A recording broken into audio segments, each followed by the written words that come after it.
paranormal jam session. So it's when I try to cram as many people into this tight little box as possible and let them all talk to tell you about all the cool stories, the cool things they're up to, their experiences in life, their expertise, maybe answer some of the hard questions. We are not doing psychic readings here, so please don't drop stuff in the chat like, will my boyfriend return? We aren't answering those questions because I'm not putting those folks to work.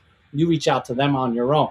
In the meantime, everybody that's going to be here tonight is somebody that's going to be at AltarCon and the Great American Cryptid Expo happening April 25th in Atlantic City, New Jersey at ACX1 Studios. So if you don't know what ACX1 Studios is, look it up on a map. But I'll tell you, so if you're from Jersey, you know there's an old mall, the Playground Mall, or the Pier 1 Mall. It shoots out over the ocean right at Caesars.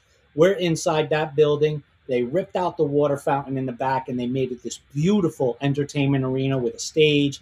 And we have these great guest rooms back there, presentation rooms. So that's where our event is going to be happening. AltarCon and the Great American Cryptid Expo happening April 25th this year. And if you grab a VIP pass, there's only 10 per VIP guest. So there, if you go up on the website, you'll see what VIP guest events are happening with what guests. There's only 10 per, meaning that 11 of you aren't going to fit in the room. So there's only 10. So go up onto the website, check it out.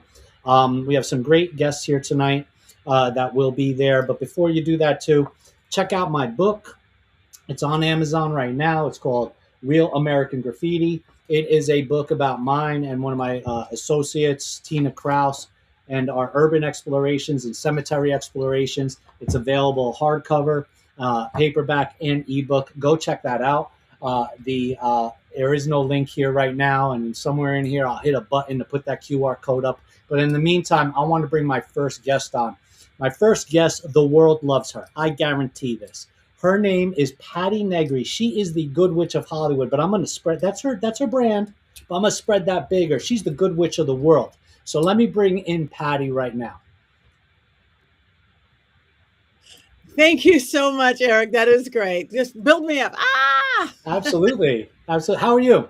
I am good. I'm happy to be here. I love what you do this. So I'm good. Happy Monday. Well, you're enjoying the warm weather. I am. I'm worrying, but I'm getting ready. I'm going to Virginia this weekend, and I'm going to pack every outfit I have. I'm going to look like the walking, like Pillsbury Doughboy, I think. Yeah. Do you have enough sweaters? I think I do, because if you wear them all at the same time, I've been collecting a long, long time. Yeah. All right. So real quick, tell me, I know, and I know some people who do know you know that you tour. I do. Right? You have a school. I do. I have a lot of things. Talk to me real quick. I am one of the owners of Paraflix streaming service, the Netflix of the paranormal, all paranormal all the time, and getting more horror and spirituality. I own a school called University Magicus, an international online. We call it a real life Hogwarts. I teach psychic development, spell casting, how to be a medium, because we can all do it. I also have a new book out called Dollcraft, all about haunted. What brought my witchy world and my paranormal world together is dolls. I'm a lifelong doll collector with this. I have a also award-winning podcast called The Witching Hour. I'm in my 6th year. I'm probably in the world most known for Ghost Adventures. I just graduated 10 years of doing the show, basically 2 episodes a year for 10 years. Which is pretty good for a very male-oriented show. Yeah. And the last few years with YouTubers, I work with Salmon Colby, Elton Castaigne, Matt Rife, next generation up. So I don't sleep. I don't need to sleep. No, that's okay. You're not supposed to sleep. You could, we do that in the next life. I always say I'll sleep when I'm dead, and then I'm like, no, I won't. No, I'm going to bother everybody. Yeah, me too. I've already applied for the Grim Reaper job. So, Patti, you're not my only guest here tonight. We have several coming on, and that's why it's a jam session, because we're just going to jaw it up. I want to introduce my next guest, Larry Eisler III, if I'm not mistaken. And Larry is a paranormal investigator, an author, a film, you'll correct me, Larry, film producer, writer, director, and he is known for... Here you come, Larry. You're coming in. What are you known for, Larry? Give us the drop. I had 3 seasons of Expedition editing on Paraflix, and then I'm currently directing a show called The Seance. with world-renowned psychic Diet Renee, and then my good friend Neil Gibbons, that has us at the location of the Watsika Wonder, which is the first documented spiritual possession in the country. Ooh, And we held our own seance there with 150 people, holy cow. and it was wild. Actually, we just got done filming the follow-up doc to that this last weekend, and this time Diet only had 5 people, but we were able to contact all the original spirits from the story and get their perspective of what happened, like in 1887. So, a good long while ago. Wow. And that's, I'm just working on a lot of stuff right now. Yeah, I'm going to come back to you in a minute because I have a question to ask you on that. But I want to also introduce the ghostess with the mostest. She is an amazing paranormal investigator, in my opinion, one of a kind, and one of the most happy people I've met. No offense to anybody who I've said that to before, but I keep meeting these amazing, happy people. And, Monique, too soon. She is a rock star, unlike anybody you'll ever meet. How you doing, Monique? I'm good. How are you? Good, thank you. I love what's happening in the background here. Oh, thank you. Elvira, everything. Elvira, everything. Obsessed, So yeah. you are going to be actually doing at AlterCon, you're going to be doing a paranormal investigation, VIP investigation of the Absecon Lighthouse. You're going to be performing 2 of those. Yes. Right? I cannot wait. We have a great team. I have Rob Gutrow, who's the co-author of my books. And I also have my friend Lexi, who is one of my battery mediums that I sync up with really well. We always have an amazing time. And we, like you said, we're limiting this event. This VIP limit is 10 people per tour. So it's a very small, intimate investigation with the world's craziest trigger object. Yeah, right. That's what I remember when I first met you. You're like telling me all about that, and I would argue that I would argue with anybody that it's untrue. It's true. It's absolutely. You are definitely the world's most amazing trigger object. And I'm not saying that to bullshit you. I mean, let's be real here. Anybody in paranormal investigation has probably tried all kinds of things except what Monique is doing. So I think, Monique, you're gonna have to call me, and we're gonna have to figure out how to patent this. Okay, I'm good with that. Let's do it. All right. So, so far, some amazing people, but we're not done. This is going to be exciting for everybody watching here tonight because I also have Leah, not Princess Leia, because I will butcher that name. Thank you, Leah, for saying that. McCain, and former. Well, I would argue that you're not former. You're still an artist, but you're a former art teacher. And you gave me some big ones: an intuitive, a shaman, retired artist. I'm gonna let you fill in all the blanks because that laundry list was long. Leah, there you are. Hi. I didn't even tell you everything because then I was thinking of more. Well, you're on a clock right now. I got more guests, so don't.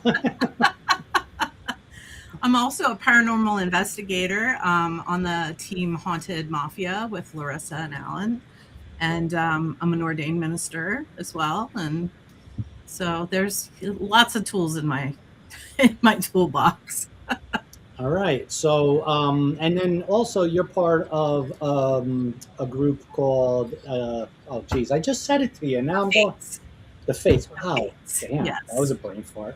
I just literally said it to you before it came on. I know. The Fates. And you do these sketch gallery things. You do art, basically. Yes, I do. So, real quick, explain that to us so that everybody gets a understanding of what that is.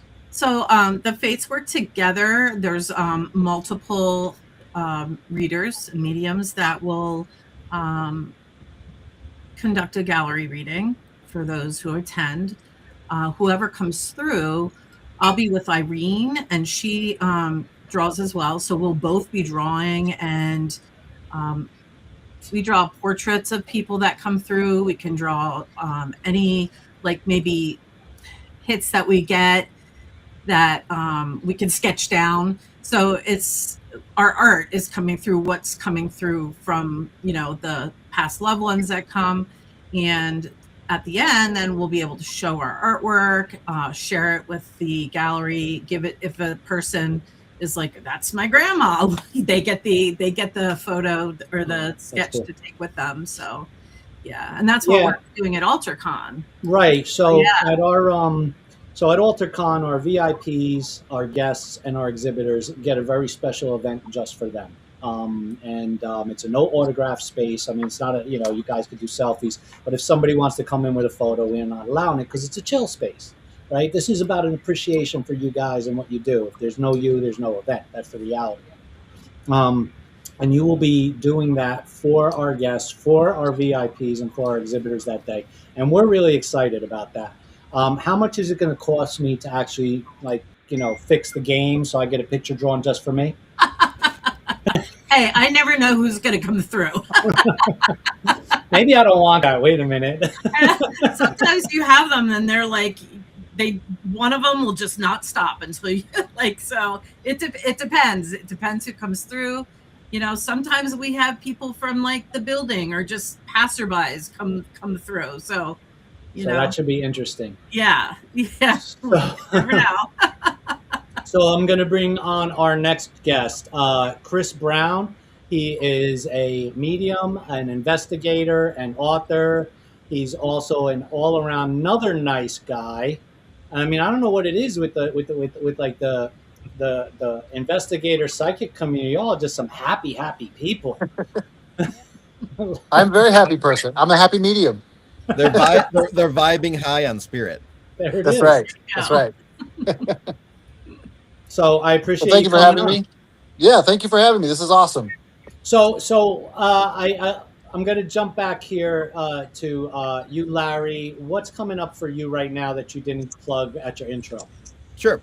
Let's see. I am currently producing a show called Psychic Speedrun with Diet Renee again. It basically is a 30-minute one-shot of her visiting a building she's never been before, and she has to read it on camera. Oh, interesting. No cuts, no special effects, no sound effects. It is a raw walk through the building, and the owner, guide, director, whoever is in charge, they walk behind me and they take notes.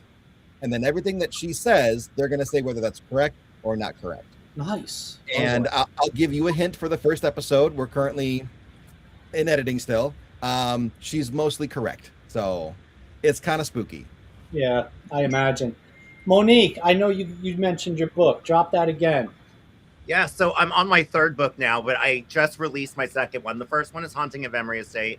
Second one is Haunting of Hunt Memorial Library. These are all New England locations. The third book is about Wilson Castle, but my co-author as well, who's a pet medium, will also be at the events with us. And something really cool that I want to plug, Patty Negri is also kind of part of this. Haunted Magazine, the June issue has Patty Negri right on the cover, but I was also featured in a spread in it, which is pretty massive for somebody like me that is completely unique in the paranormal world to actually finally get noticed out there. So that issue is still available online. So, well, girl, I noticed you the minute I walked up, and I walked right up to you and I said, I want you for my event. End of story. You did. Yep. And then Leah. Yes. I'm going to keep playing until I get it right. What do you got coming up that you want to throw down? I just have a numerous amount of workshops and expos that I'll be at throughout the year.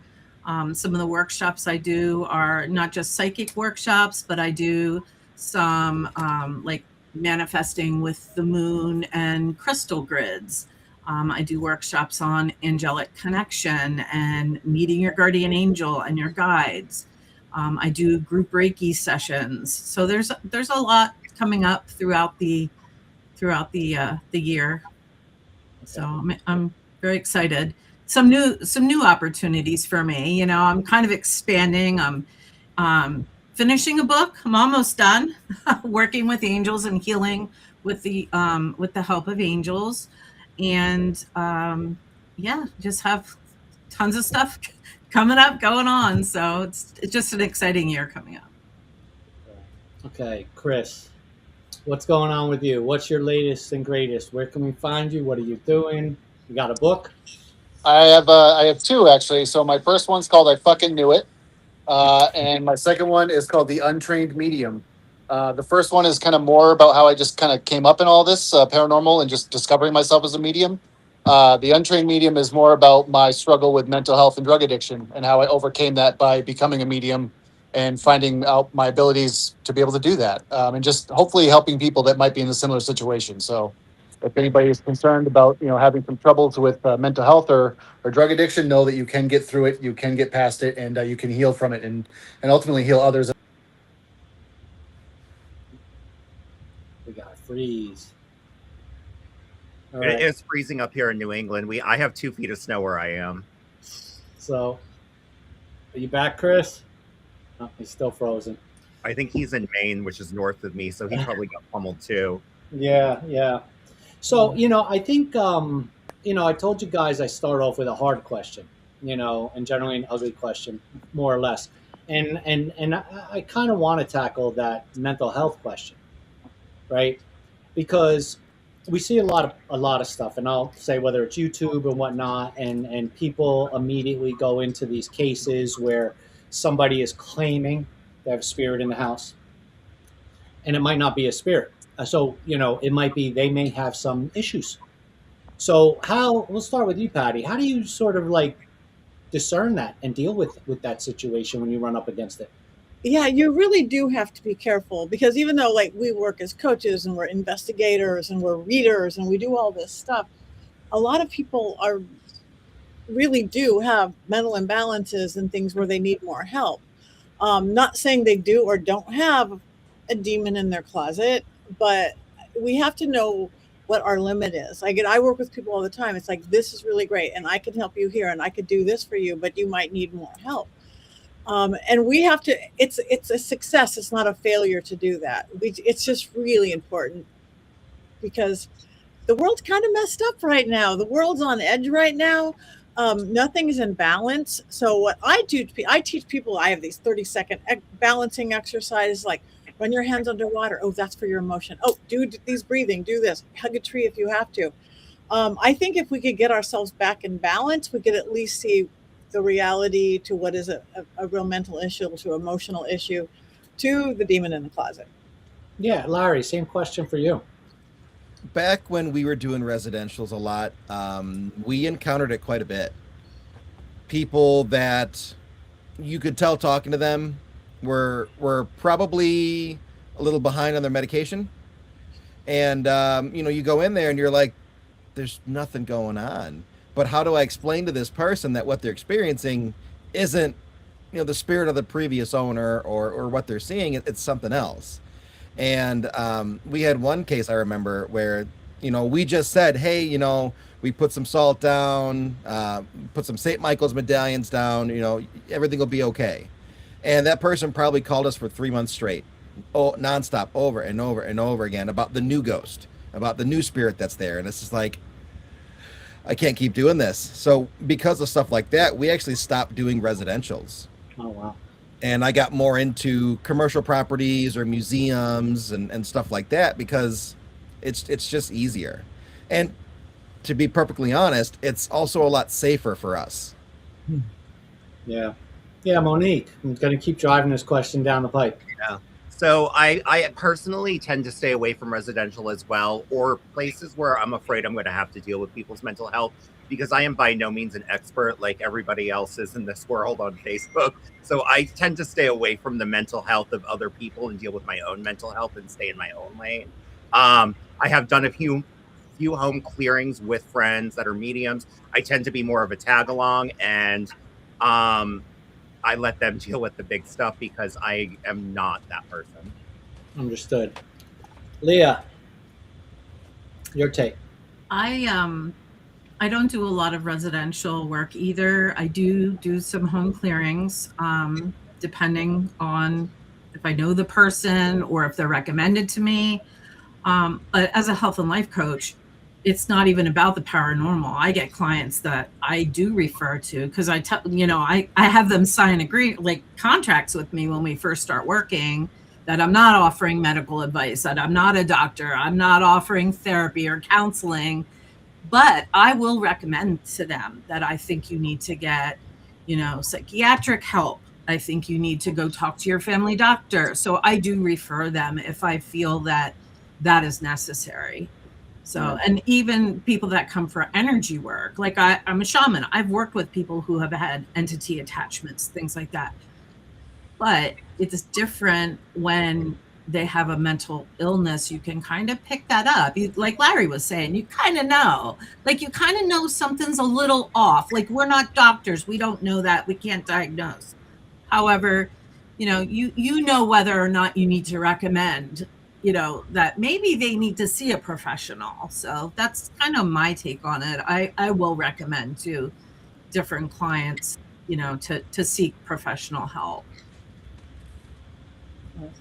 Yeah, you were going to say something? No, I was just going to say, yeah, I do a lot of residential. I mean, I've traveled as far as Australia to clear office buildings and homes and things with stuff. I have the added thing, again, I'm sitting in the middle of Hollywood. I've been in the entertainment industry my entire life. And you put a layer of that on top, it gets even more interesting. Like, I literally, some of you guys are too young to remember who Aaron Spelling was. I literally had to get the ghost of Aaron Spelling. Not that young. 90210, Love Boat. The ghost of him would not leave the new people. I'm in the world's most expensive house at the time going, this is the weirdest thing I've ever done. Until I had to clear Phil Spector's castle, where he killed my friend Lana Clarkson. And the black, easy, good, the girl who had to sell it, Phil Spector's wife, she wasn't crazy. They had those black, oozy, demonic-ish type things coming up. So it's a huge responsibility. Anybody who just does any of what we do, we have to take it super seriously, because somebody could go out and do really drastic things if we don't. Yeah, and Chris, you having to admittedly dealing with mental illness and addiction, how do you deal with it now as an investigator and a medium when you come up with people who really aren't being haunted? I mean, honestly, I take the approach of just validating the information that's coming through. Like, if you can validate the spirits that you're dealing with, or that you feel like you're dealing with, then there's something that can be said for that. If there's no way to validate what you're feeling or what you're experiencing, then it might be more of a mental health issue, in my opinion. When I was first coming up in all of this, I would, hear voices in my head and things like this, and doctors thought that I was crazy, and for all purposes, I thought I was too. But then I discovered mediumship, and I started validating the things that were coming through, and it started to make more sense, and the voices essentially stopped.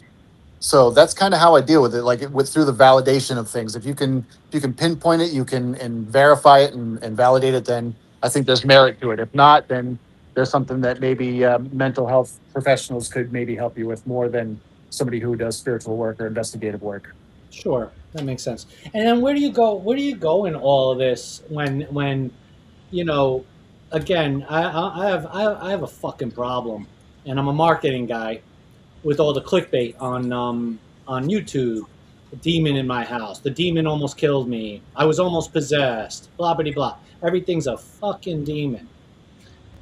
Where do you go when you have people, and anybody could jump in here with this answer, when you have people who are convinced out of their mind, thanks to the internet, internet education, that they have a demon, and they don't have a demon. And I'm not saying they have a mental illness. I'm saying, but it's not, it's, where do you go with that? I think demons get so much credit. It's ridiculous. And yes, Hollywood has done that. Regular television, YouTube, everybody has done that.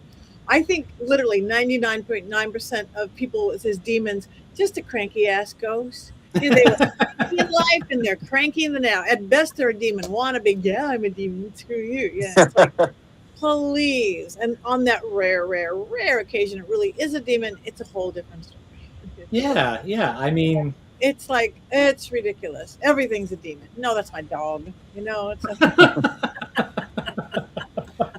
I've had a lot of situations in filmings where, people are like, there's a demon in this building. Okay, cool. Well, I've got people I trust. Let's see what it is. And it's just, some kind of negative energy manifestation, or, this really cranky old dude. Maybe the manifestation isn't human, but it's not a demon. It's just a jerk, and it scratches people because it's a jerk. But the more you call it a demon, guess what? The stronger it gets. Stop calling it a demon. Yeah. Yes. That's a big thing too, is, they say everything is intention. Intention is everything. You don't give it attention, Right. When I go into people's houses and clear them, I just did a house clearing a week or so ago, and there was a portal in the basement. I'm like, I'm closing this. We cleared the whole space, brought in the angels and God, and closed it up. And I said, you cannot speak of this. Don't go tell your friends. Don't get like, you don't talk about it because you're not going to give it attention. Because guess what? You're going to get it again. Like it can reopen. You give it attention. You don't want to do that. So I feel like the same thing as you were saying, Larry, like you're saying like negative things, they're going to pick up on that. They're going to feed off of that and get stronger. So yeah, those are like the created hauntings like that are the energies that create that manifestation. Like, why are you giving that attention? Like Right. It's not a demon, but yeah, why do you want it there? it's for the views. It's for the clicks. Yep. And I feel like, especially where I'm at, and I think Patty, you could probably chime in a little bit here because of your background.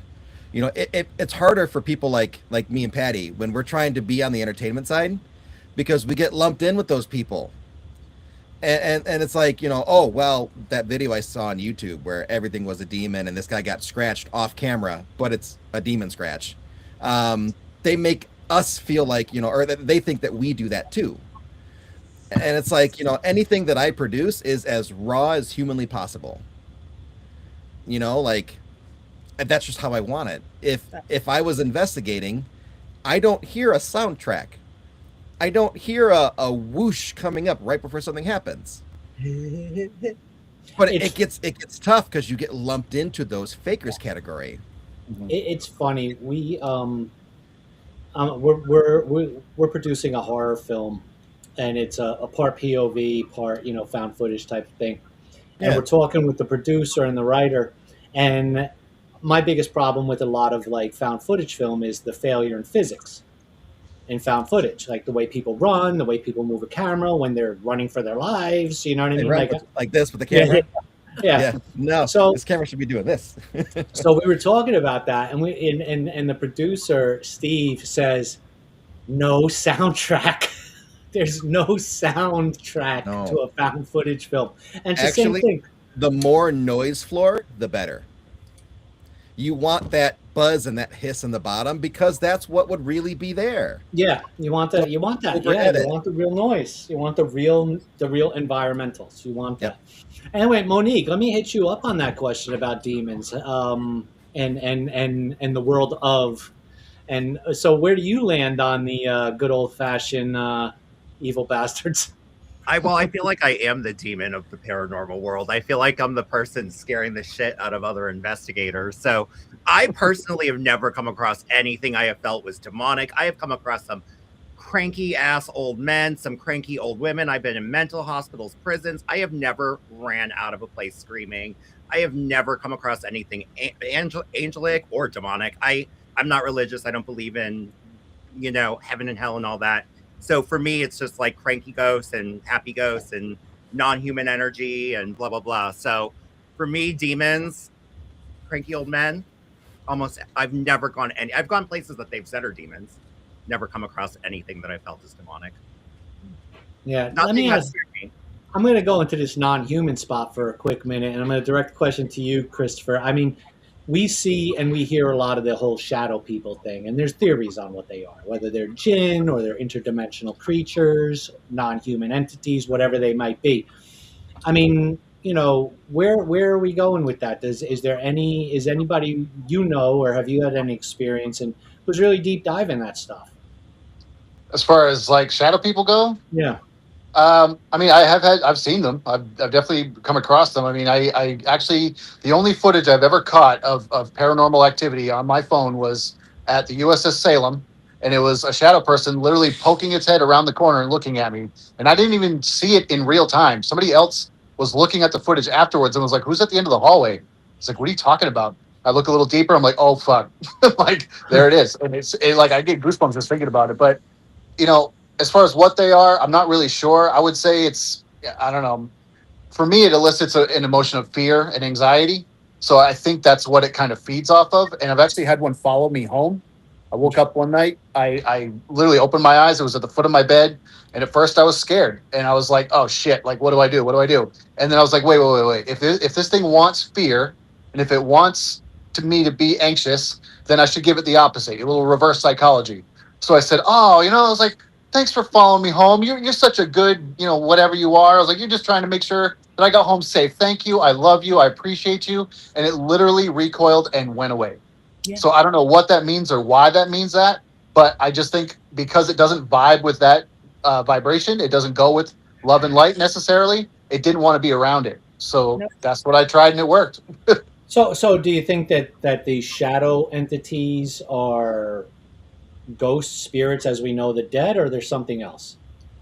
I think it can be a little bit of residual energy. I think it could also be intelligent, like maybe lower level stuff. I think it can be a mix of things depending on what it's doing and what your experience with it is, in my opinion. Anybody else want to chime in on that one? I agree with Chris. It could be a lot of different things. I explain to people whether before I'm doing a seance or a gallery or investigation, there's what we call ghosts, things that were living people. We know the residual, that's more like video that happens over and over again. They're not going to interact with you. I always say, and there's the everything else category, which are things that were never elementals, getting into the elemental realm. Angelic realm, yes. Demonic realm, rarely, but yes. There are so many ways of animals, all those things out there. So I think some of them, that shadow figure may be a ghost. It may just be some created egregore of a spirit that we built along the way, taking form. There's so much on that other side. Isn't it great that we don't know everything? It makes me happy, actually. Like, I have no idea. That makes Believe me me, if we knew what shadow people were and we could capture spirits, good old America would make a business, like a real business out of it. We'd literally have a zoo. They did. It's called Ghostbusters. I was just Yes, they did. We're already there. There's right. 800 chapters of them. my experience with shadow people has not been like a dark feeling at all. Like when I think I perceive spirits trying to manifest as like these shadows. Now, I'm not saying that I haven't seen like darker, like you could feel like if it's, you're questionable, but like I've had really a lot of experience actually, like even in my home with these shadow people. One, I woke up that was standing next to me and I thought it was my son. The lights were all, it was dark. It was nighttime, 3 a.m. And I looked over and I was like, what are you doing there? And there was no answer. And then I yelled his name really loud and he yelled at me from his bedroom and he goes, Mom, I'm sleeping. And I went, oh my God. And I turned around and nothing was there after I turned the light on. But like I've had experiences and I thought it was my son. I didn't think it was anything like dark or, lower vibration. I just gathered it was a young male figure standing there.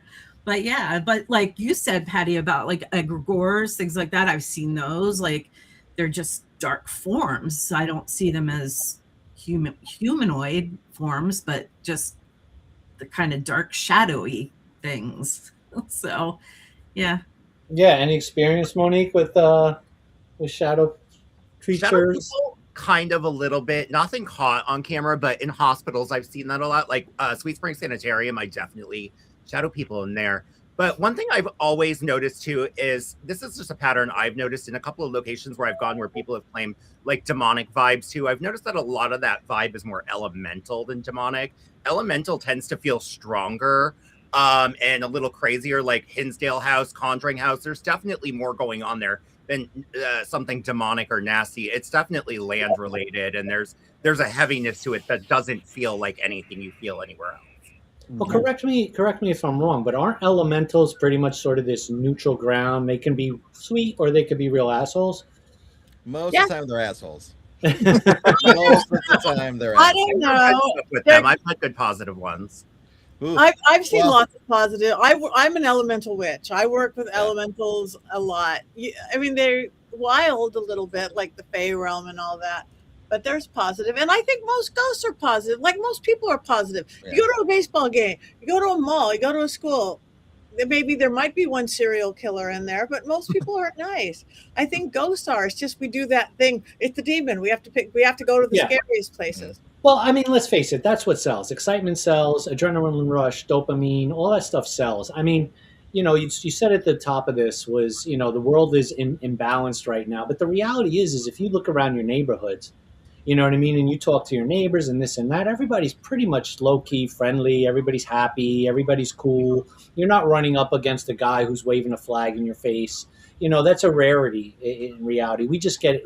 It's just like this whole, hey, it's a demon and we almost died in this investigation, clickbait thing. It's the news is that everything is that right now because it's the rush. It's the adrenaline rush. I mean, let's be real here. If nobody giving some kid some free candy is making the front page. No, they're not. Doesn't sell newspapers. What's the old adage? If it bleeds, it leads. Unless that candy has a razor blade in it, then There you you'll go. see it everywhere. Yeah, that's true. That's true. Absolutely true. Or for some reason, someone's giving away THC suckers because they're rich and they don't care. Right. Nobody's giving those away. Nobody's No. giving those away. Nobody's giving Parents us away. don't If they do, contact me at info@smalltownproductions. Yes, I'll post my address below. Right. Please send me all the suckers you don't want. So, where is that? Again, everybody's sort of. I don't know. I don't want to disparage anybody, but everybody has their methodologies and what they think works. Okay, all of you do, right? This works. This works. This works. And I have noticed this, and I'm sure I'm going to get a kick in the teeth, but. And it's not just the paranormal community. It's the cryptid community, UFO community. It can be the artist community. It could be any community. I don't care which one it is. We're cannibalistic, and we're always catty. Like, we're always the smartest one in the room. Like, somebody does better than somebody else, or what I mean? You deal with that stuff almost in any industry you're in. So when you have your methodologies, how do you validate a lot of that for you guys as investigators? I mean, technically, you're a scientist. Whether somebody wants to call you a pseudoscientist or a fringe scientist, I argue you're a quantum physicist for the most part because you're tapping into the quantum realm. I'm sure there's a quantum scientist out there right now that's going to be like sending me a really nasty letter.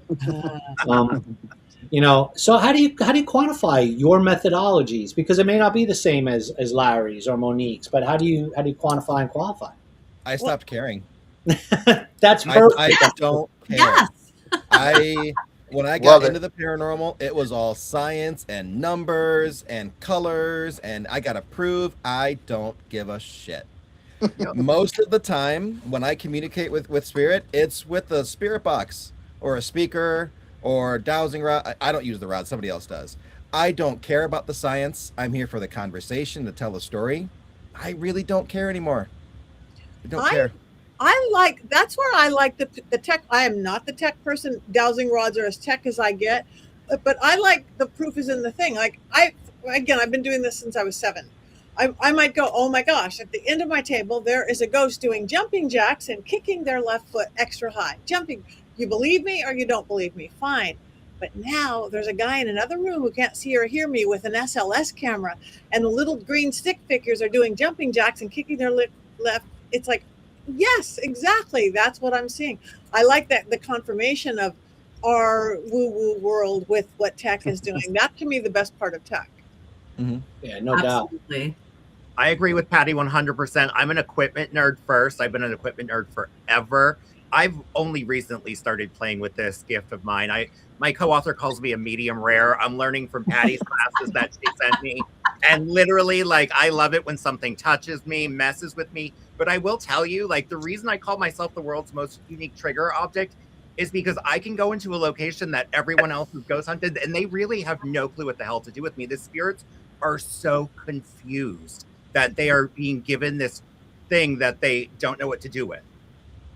And that's what makes it different for me. I'm doing it for the science, I'm doing it for the fun, but I'm also just doing it for what Larry said, the conversations, and that's it for me. And my books are conversations I personally had. Are they science? No, I don't know. This could be real. This could be something that I just conversated with and got through equipment and mediums and whatnot. Will I ever know in this lifetime if it was real? I don't know, but I think it's real.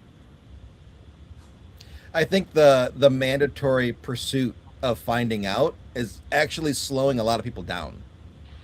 Yes. Like it's very limiting to be like, I need to know for sure that this is this way. Okay, well then your very narrow view of that is going to slow you down and seeing things for what they really are. I find we get more stuff when we're having fun and laughing at events than when we are trying too hard. And I say that a lot when I start my events. I'm like, we're going to have fun tonight. We're going to laugh. We're going to smile. We're not going to sit here and be afraid all night, because when we're having fun, they're having fun. They're going to react. This stuff's going to start going off. And it's true.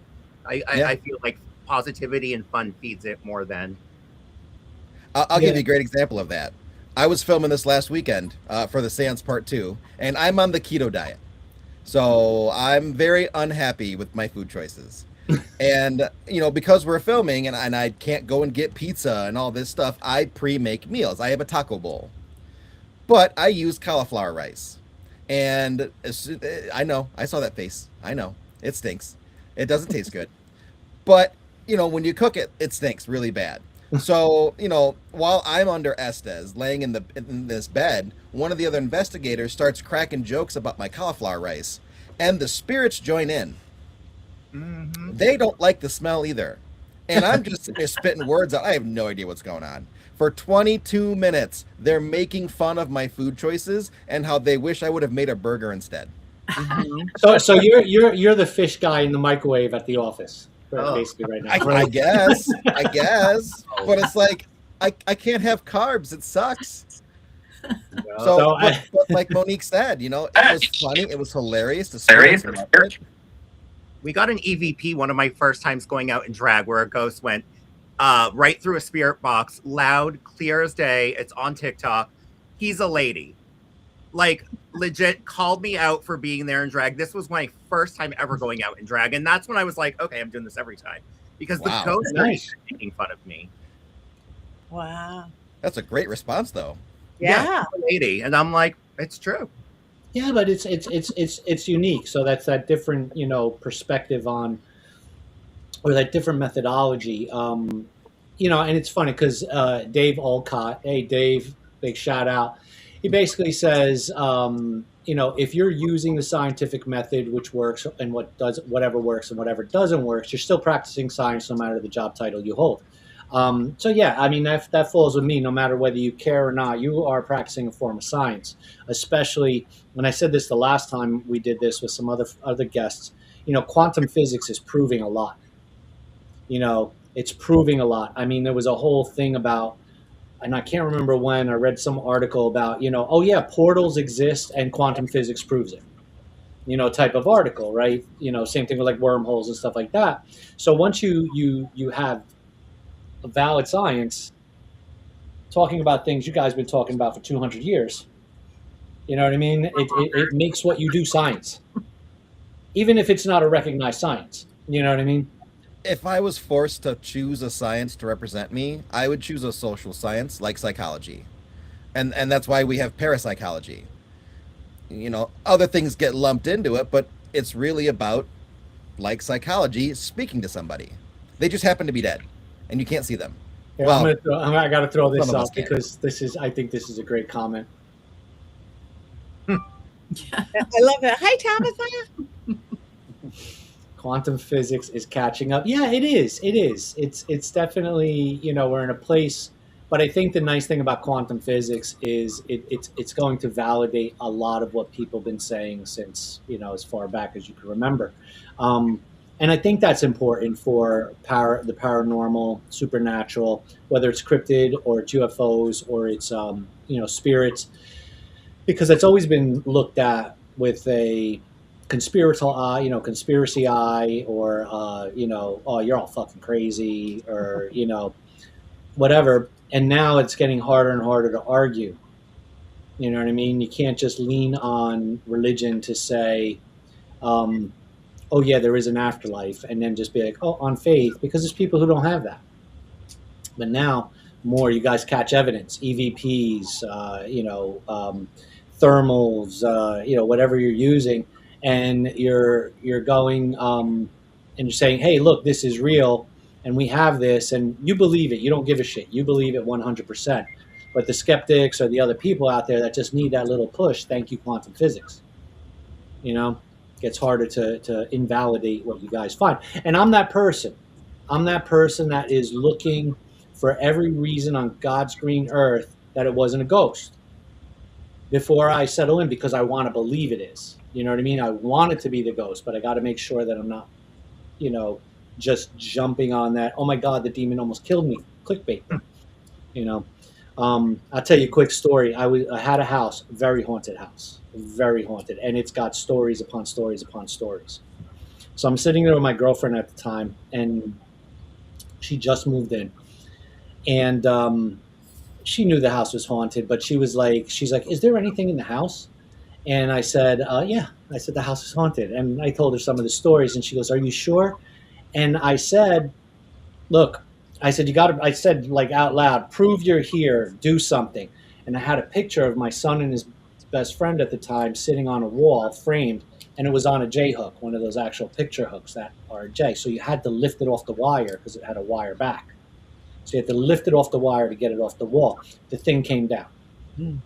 And she looked at it, and I looked at it. I'm like, oh, it had to be the wind. Even though I asked for it, I'm like, it had to be the wind. It had to be something. I'm banging on the wall. I'm doing all kinds of stuff. I hung it back up. And she said, well, if it's real, let it do it again. And it did it again. It was crazy. That's cool. That's good. I love that stuff. Mm-hmm.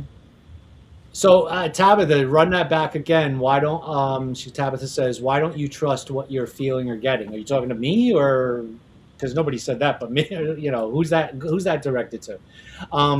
So yeah, I mean, you know, I think like you guys do have. To me, it's an uphill battle, though. You know, you've always had an uphill battle. I think today's internet and today's marketing and today's algorithms make it an upper hill battle. It's not easy. Yeah. It's, you know, especially social media, because they have such a stranglehold on this boost aspect for all their posts, every single one of them, to where you can watch them throttle you, knowing full well that the only way out of it is to spend that money. Yeah. And And they do throttle you. And, you know, on top of that, the keywords, the SEOs, the hashtags, the clickbait words. Mm-hmm. So why don't you trust what you're feeling or getting? So Tabitha, I do trust it, but I always look for answers first in this realm before I dive deep into giving in. I believe in it. I believe in it all, and I could tell you stories. But I want to make sure first that there was no other reason. Maybe that's because I don't want to be disputed when I tell my story. Maybe that's what it really is. I used to be a lot like you in that regard. And then I met my main guide. And my main guide's a really beautiful woman. Red ringlets. She's very pretty. But we can't communicate very well. So when I ask a question and the answer is yes, she electrocutes me. Yeah, like a full body, like almost miniature seizure. It's like, okay, Larry, I got to see that happen. It sucks. It's not fun. That's okay. I want to see it happen. It lasts for a second, and I'm just like, yeah. Okay, got it. Message received.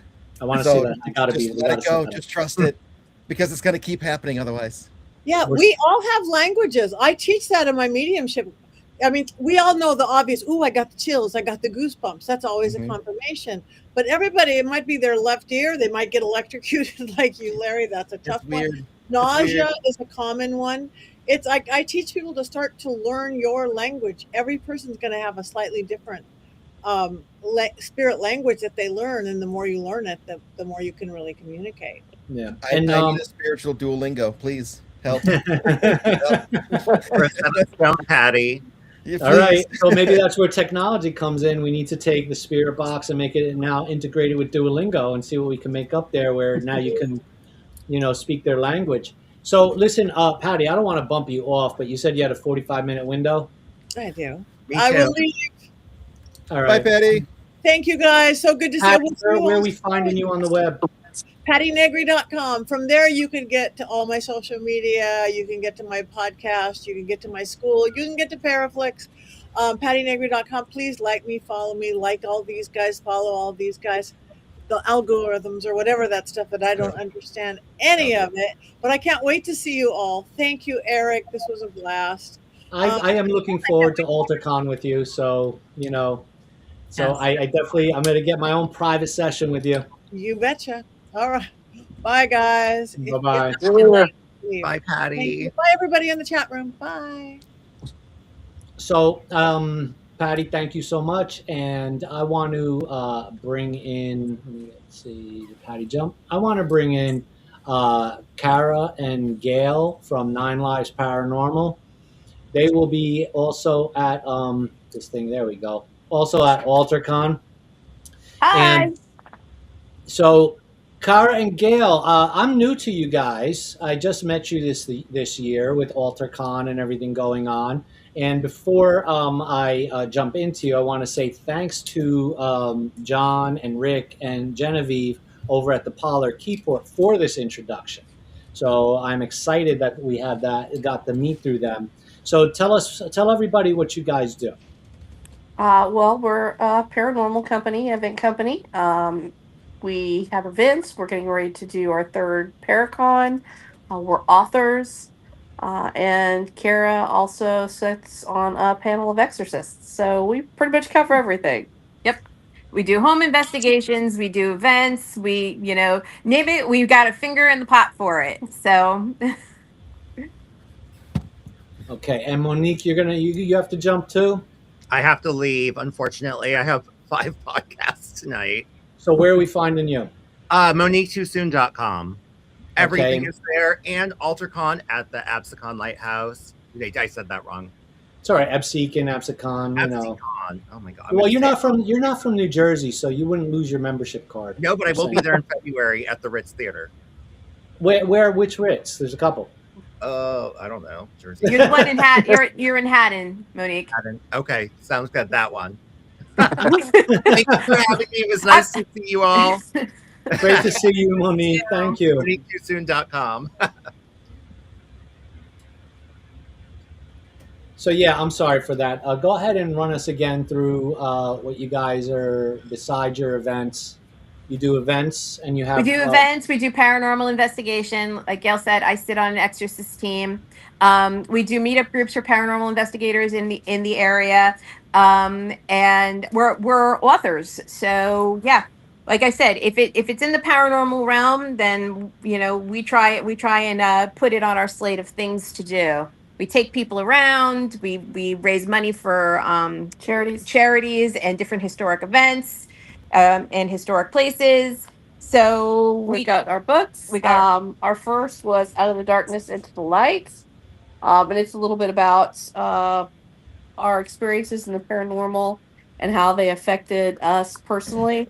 And the second, The Pen and the Planchette, is about, we actually do sort of a lecture series at a good friend of ours has an antique shop, and we do a lecture series about Victorian authors and how spiritualism affected their writings, and so we compiled all that, put it into a book.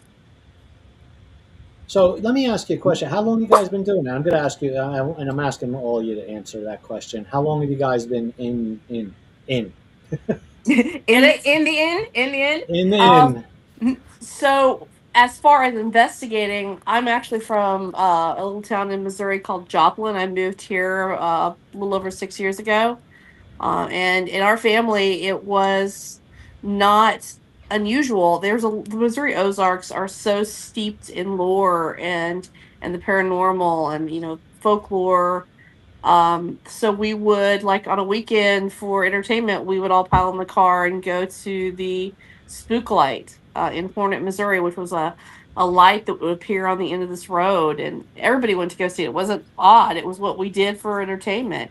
And when I was, a teenager, my brother and I used to go investigate Peace Church Cemetery, where one of the tombstones was said to glow on certain nights. So I've been doing it since I was a kid, and then when I moved here to Missouri and met Kara, we decided to form our own group and start doing it together. Yeah, and I grew up in North Jersey, Italian here, go figure. And so what happened was I grew up with my family masking the fact that we were steeped in Italian folk magic. And I always joke and I say that I'm the strega that can't witch, because the way that it's supposed to work in an Italian family is it passes down from generation to generation on the matriarchal line. And I was supposed to learn, and then unfortunately, most of the, or I should say, all of the women in my family passed away. So I never got to learn. So I had to teach myself. So growing up in that environment, and I also live literally down the street from Overbrook Hospital in Cedar Grove, where I think we're like 3 miles away. Growing up with that, it really kind of embeds in you, and it gets into your blood and your DNA, really living it. And so then, like she said about, we decided we were going to form this group, form this company, and we were going to show, everybody that pretty much everybody has it in them to do what we do. That spirit is all around us. And like you said, it's about the conversation and, what can you hear? So that's how we did it. So, Chris, I'm going to bump that same. How long? Well, I grew up in a very extremely haunted house, so that kind of opened my eyes to, the whole thing. But as far as like how long I've been actually actively investigating and doing mediumship would be 10 years this year, which is wild to me. I don't know. It blows my mind. 10 years have gone by fast. Yeah, real fucking fast. Holy shit. But yeah, so 10 years. 10 years I've been actively doing readings and investigating, and yeah, it's wild. It's crazy, right? It goes by so fast, and you're on to the next thing and the next thing and the next thing. Well, it's funny too, because like when I first started this, I'd see people that have been doing it for 10 years at that point, or 20 years or whatever, going to all these really awesome locations, and I'd be thinking like, oh man, what would it be like to be at some of these places? And now I've actually been to them, and I'm like, well, shit, now I'm there. It's a weird jump in time and an experience for me. So it's very cool. Yeah, you're one of them now. I'm one of them. Yeah. Leah. I've always had the interest, like a strong pull to the paranormal, to just learning about energy work and things like that. As a child, seeing things, hearing things, not having a mentor though. So you don't really, like my age, like we didn't really do that. I mean, I was grown up in the 70s and 80s as like a child. And, I was the one who went out to all the slumber parties and did the light as a feather, stiff as a board. We had seances. We did all of that stuff. Like we were doing the Ouija board and everything. And, so that interest myself, my sister, like but that was kind of like, we didn't talk about it. You didn't really talk about it a lot. Your parents sure as heck didn't want to know that you were messing with that stuff. Right. So, yeah. So, and then I became a public school teacher, and we have a different standard that we have to kind of live up to. So I didn't really talk about a lot of stuff, even though I was manifesting stuff. And, I didn't talk about stuff like that. So probably really out in the open with it, probably for the last 5 years. I've always done like readings for, friends and family kind of thing, and just kind of kept it on the down low for a long time. But, actively doing readings, actively out there, paranormal, investigating things like that, probably for about 5 years now, maybe a little longer. It flies, right, Chris? Yeah, right. Time flies. It does. Yeah, it's like, wait, how long was I doing that? Yeah. So blink of an eye. You guys were talking. I'm doing the math. So that brings me to you, Larry. How long have you been steeped into it? I started in the fall of 2009. And I remember, in high school and just out of high school watching Ghost Hunters and thinking like, oh my God, I'd never do that. I'd never sit in the dark and just, that sounds scary. But 2009 came and I actually got into the paranormal to prove that it was all a bunch of bullshit. Because that's what you see on TV, just a bunch of bullshit. Okay, yeah, well, this is how you do fishing line, and here's the editing. You guys remember that phone app that used to put the little girl in the plaid dress? Bullshit. And then one guy got sick of me saying it was bullshit, and he goes, "I'm gonna take you out on your first investigation." And I'm like, "Cool, bet, let's do this." Oh my god! I watched a shadow figure walk across a hallway. I got touched, felt a cold spot, watched all the gadgets go off, and I'm just like, "Oh, this isn't bullshit." Oh no! And then I spent about 4 years, starting with cemeteries, 3, 4, 5 times a week, getting into residentials, getting burned out and sick of that. And then about 2014, started thinking like, a lot of these shows are very clearly faked because by that time you had the internet to show you how and why they're fake.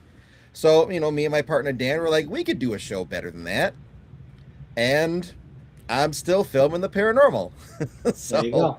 Well, 15 and a half years later. The fakers are, they tend to come and go, simply because they can't, even if they don't get, let's say, debunked, right, or called out, because there's only so much you can do. Right. So I'm not going to call any one person out, but they are on YouTube, and they had a whole series. They were doing stuff prior to. They were like doing unboxings and this and that and the other thing. Eventually, they got into this paranormal gig where they're starting to do these investigations, and for the most part, I'd say 99% of what you watched, you could tell it was really well done, cinematography and effects, very well done. But there was enough there that you tuned in if you knew what it was. And it was sad when people started calling them out because they were claiming it was real. People started calling them out, debunking them. So they went quiet for a really time. And I was like really bummed because I was enjoying the cinematography and the special effects that they were doing. You know what I mean? Because it was really good stuff. It was shitty fake stuff, but it was really good, putting together. And it bummed me out because had they just been honest, I would have been tuning in every week, for an episode, you know what I mean, and continued. They should have just been up front, made it like a scripted TV show. I would have tuned in. They probably would have got picked up. Maybe. But there's only so much you can do. Whereas the real stuff, it's the unknown. It's that travel and that search for the unknown. It's the evidence review and all that stuff that people are very much interested in. And it goes back to what I said with the clickbait. It's that adrenaline rush, the dopamine, that immediate gratification for the demon killed me, and I quit type stuff. That's my favorite. I quit. Meanwhile, 7 episodes later, they're still quitting. But you still get that on Facebook all the time. Yeah. I'm quitting the paranormal. I'm selling all my gear. Yeah. Hey guys, look what I just bought. $500 later. Okay, dude. All right. But the thing is why it's enduring and why it keeps going is because as you capture evidence, we're still getting that dopamine. We're still getting as we sit. It's actually for unscripted. It's well crafted. You know what I mean? Because of the fact that you don't know what's going to happen, and then you go into the editing room after 12 hours, and being in or 15 hours, 24 hours, you get 3 pieces of evidence. Keep going. Or more. Yeah, exactly. 3 days, 8 days. You get 3 pieces of evidence, but that's the thing. We're all tuning in, waiting for that. Mm-hmm. And when we get it as a viewer, it's the rush. That's why the real paranormal stuff is going to endure and keep enduring. And as technology evolves, we get to that place where now suddenly, you get radio photogrammetry in the size of a cell phone. That's the next big thing. That's going to be amazing. You know what I mean? Introducing those technologies. But anyway, I'm sorry, I'm usurping you guys. I did want to jump to back to you guys, Gail and Karen. Gail, I have to correct the spelling on your name. I'm sorry, I spelled it wrong on the website. But you guys are going to be doing something at AltarCon where you're going to be teaching people how to properly craft a talisman. Yes. This goes back to what we were talking about before about growing up in an Italian household, and actually it also kind of touches on what you guys were talking about before with, elementals and thing. In Italian culture, we kind of had elementals, but we lived symbiotically with them. So it was like I grew up with the idea that there was my mother called it the scuzzo, but it really is it's a gnome, it's an elf that would live in your house, and if you were good to it was good to you. if you were if you made it mad, then it was going to steal your stuff, and it was going to it was going to be mischievous. So part of that culture is to craft these things called brevy bags, and they're kind of like a mojo bag, and it's you craft them so that with intention. So different herbs and different spices and different things would would symbolize that intention. And the Strega herself would carry this mojo bag also on her that was more symbolic of how she wanted to go into a situation. So for example, if I was going into a haunted house and I wanted protection, I might carry something for the evil eye, a pair of scissors, a pin, things that would protect me, cut the psychic cords. This would be an actual talisman that uses the herbs and the spices and the gems and the symbolism of Italian folklore to bring peace and prosperity. It's almost like a DIY kind of thing. You could do it for anything you want, but we'll have enough of the articles to put in it so that you can craft your own. So yeah. So yeah, so I mean, I know that's another thing too. Is like you go down like the streets of New York or some city, and like you have this mojo talisman shit that's sitting there, and he's like, "Here, buy this bag, it'll protect you, or you'll have good sex, or you'll win the lottery, or whatever for $29.99. Oh, I'll give it to you for $15.99." Can I get both of those, please? Yeah, right. Can I get those? Is this like a one per customer situation? Can I buy that in bulk? Listen, it's filled with baby powder and rocks. Yeah. I mean, I'm going to tell them open. that I'm selling it at conferences. I'm putting all those bags under my bed. Just retail them at Costco and Sam's Club. You'll be good to go. You can sell them in bulk. Seriously, right? I'm keeping all of them. I need them. The two number one things. Forget protection. Nobody needs protection. Oh, I don't want to cleanse my house. Just give me the lottery. Give me good sex. I mean, that's what's right. If I need protection, I'll go to the pharmacy and buy some. Yeah, right. So, Chris, I got a question from David for you. He says, do you have any locations or local organizations to the Central Maine area that will be a good starting point for those who want to learn more? He's just starting out, and he's a big fan of yours, by the way. Oh, awesome. Well, thank you for being a fan. I appreciate that very much. As far as, places or in Central Maine to look out for, there's a team called 207 Paranormal that I'm a part of that does work out of Fort Knox, Maine. We have ghost camps and ghost hunts at Fort Knox regularly throughout the summer and, early spring into like the fall and stuff. I would say try to get to someplace with us there and just connect with people there. That fort, for one, is a great place for like people that don't want to have like overwhelming things happen to them, but still want to experience the paranormal, if that makes sense. Like there's nothing there that's going to hurt you. There's nothing crazy scary there, but like there is definitely spirits there and they will get your attention. So I think that's a great place to start out with. I would just say, try to actually, you know what? There's a place called Merkaba Soul as well. It's right in Augusta. They know a lot of people that are also connected in the Central Maine area that can help you out as far as that's concerned as well. They're also they run a metaphysical shop. That's what it's called. It's called Merkaba Soul. So yeah, I would definitely recommend those types of things. Okay, and I just want to say to anybody who's dropping chat, I no longer have my back end team here.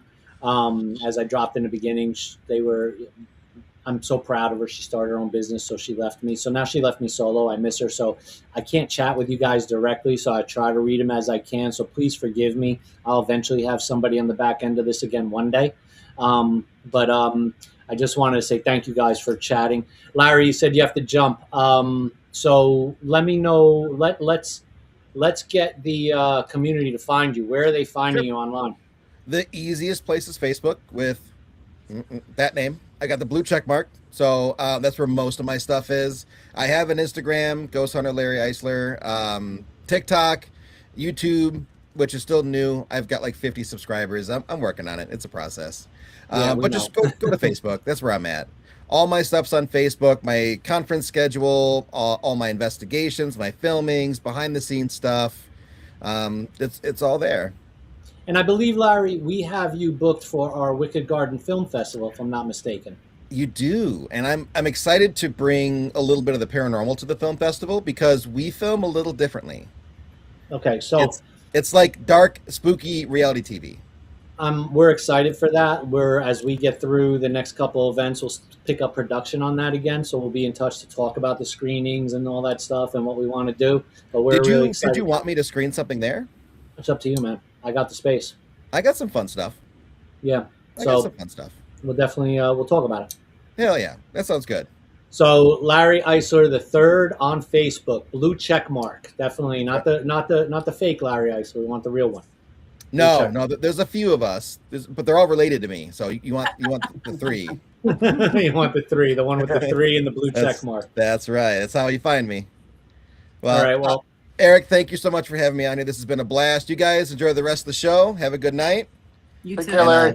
I'll see you guys out there on the road somewhere. Definitely. Thank you, Larry. Take care. So it's just going to be the four of us for now until anybody who can undig themselves out of the snow comes on.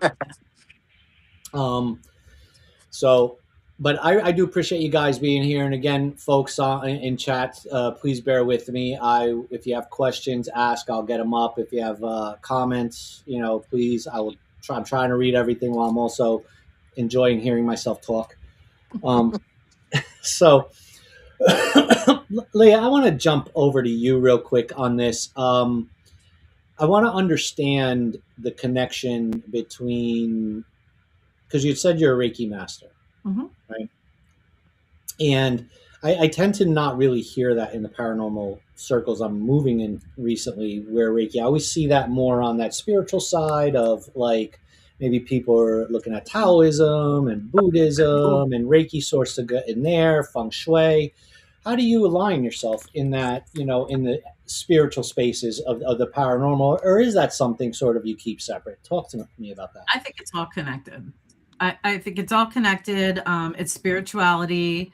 If you're a paranormal investigator, you believe in spirituality because you believe in spirits, obviously. So I just feel like it's all connected. I also believe that we all have different gifts and different frequencies and vibrations, and that's kind of what we attract to us. So we can all go into the same, house to investigate, and I might pick up something different than Chris picks up, or Kara and Gail pick up, because we all have, our gifts are different. We see things, we attract different things to us. So that's one thing. And being a Reiki master, I'm just really sensitive to energies, like just going into a place and just feeling it out, like right away you can sense things. And I think that anybody who has any kind of gifts too, as a psychic medium or anything like that, can also do that. So, it's just like, I just think it's all interconnected, and it's all how you look at it and what you experience. Mm-hmm. So, forgive me for not because I'm trying to just look up some details, because I have you coming to our Arcane College in Livingston, New Jersey this year. Yes. And you're going to be teaching manifesting with crystals in the lunar cycle. Yes. Right. And you say everything is connected. You believe, in that space. Is there a connection in working with like Reiki? And am I saying it right? Reiki? Reiki. Reiki. Some people say Reiki, some people say Reiki. Okay. Reiki. Is there a connection when you're doing stuff like, again, manifesting with crystals in the lunar cycle? Yes. Are you using those techniques? Oh, yes. Everybody has the ability to do that. What a Reiki master is someone who has been attuned to it and trained to use it, and how to use it and the different techniques. But we all have that connection from source energy. It comes right through us from our crown chakra all the way through us to ground us to the earth. So, we all have it. It's yeah, we all saw it. Started laughing, of course. So when I teach using crystals work on different frequencies, different colors, attuned to different chakras. They're like at that same vibration. So, you know, when I teach like crystal therapy or anything like that, I'm teaching it related to the chakras and the color vibration of the chakras. So it's all related. And then sending, really what manifesting is like with crystals, when you create a grid, you're using, you know, the sacred geometry. You can have a center stone to kind of, you know, you either face your other crystals in or out, depending if you're healing yourself or manifesting, sending out. But it's distance Reiki as well. So it's distance energy work you can to use for manifesting. And then different cycles of the moon. Also, like if you have a new moon is really good for it's good for healing. And a full moon is good for forgiveness. So, you know, healing and manifestation for the new moon, forgiveness, forgiving yourself, forgiving others, letting go, things like that for the full moon. And then, you know, in between. So I'll be going over a lot of that during, you know, my presentation, my workshop at the college. Excellent. So it's a lot of information. I feel it is a lot of information. You know, but I just wanted to get it out there. It is a lot of information. And, you know, I mean, you know, coming over to you, Cara, you talk about being a strega, right? Right. So I know for a fact that, you know, that is some potent shit. Okay. Did it have to deal with a mother-in-law? Because that seems to be. Well, it's interesting because, you know, it's all connected, right? Because let's be real here. I go back to quantum physics right now. See how I'm doing here? Because quantum physics has proven that an action on an electron here affects its twin, and that twin could be 100,000 light years away.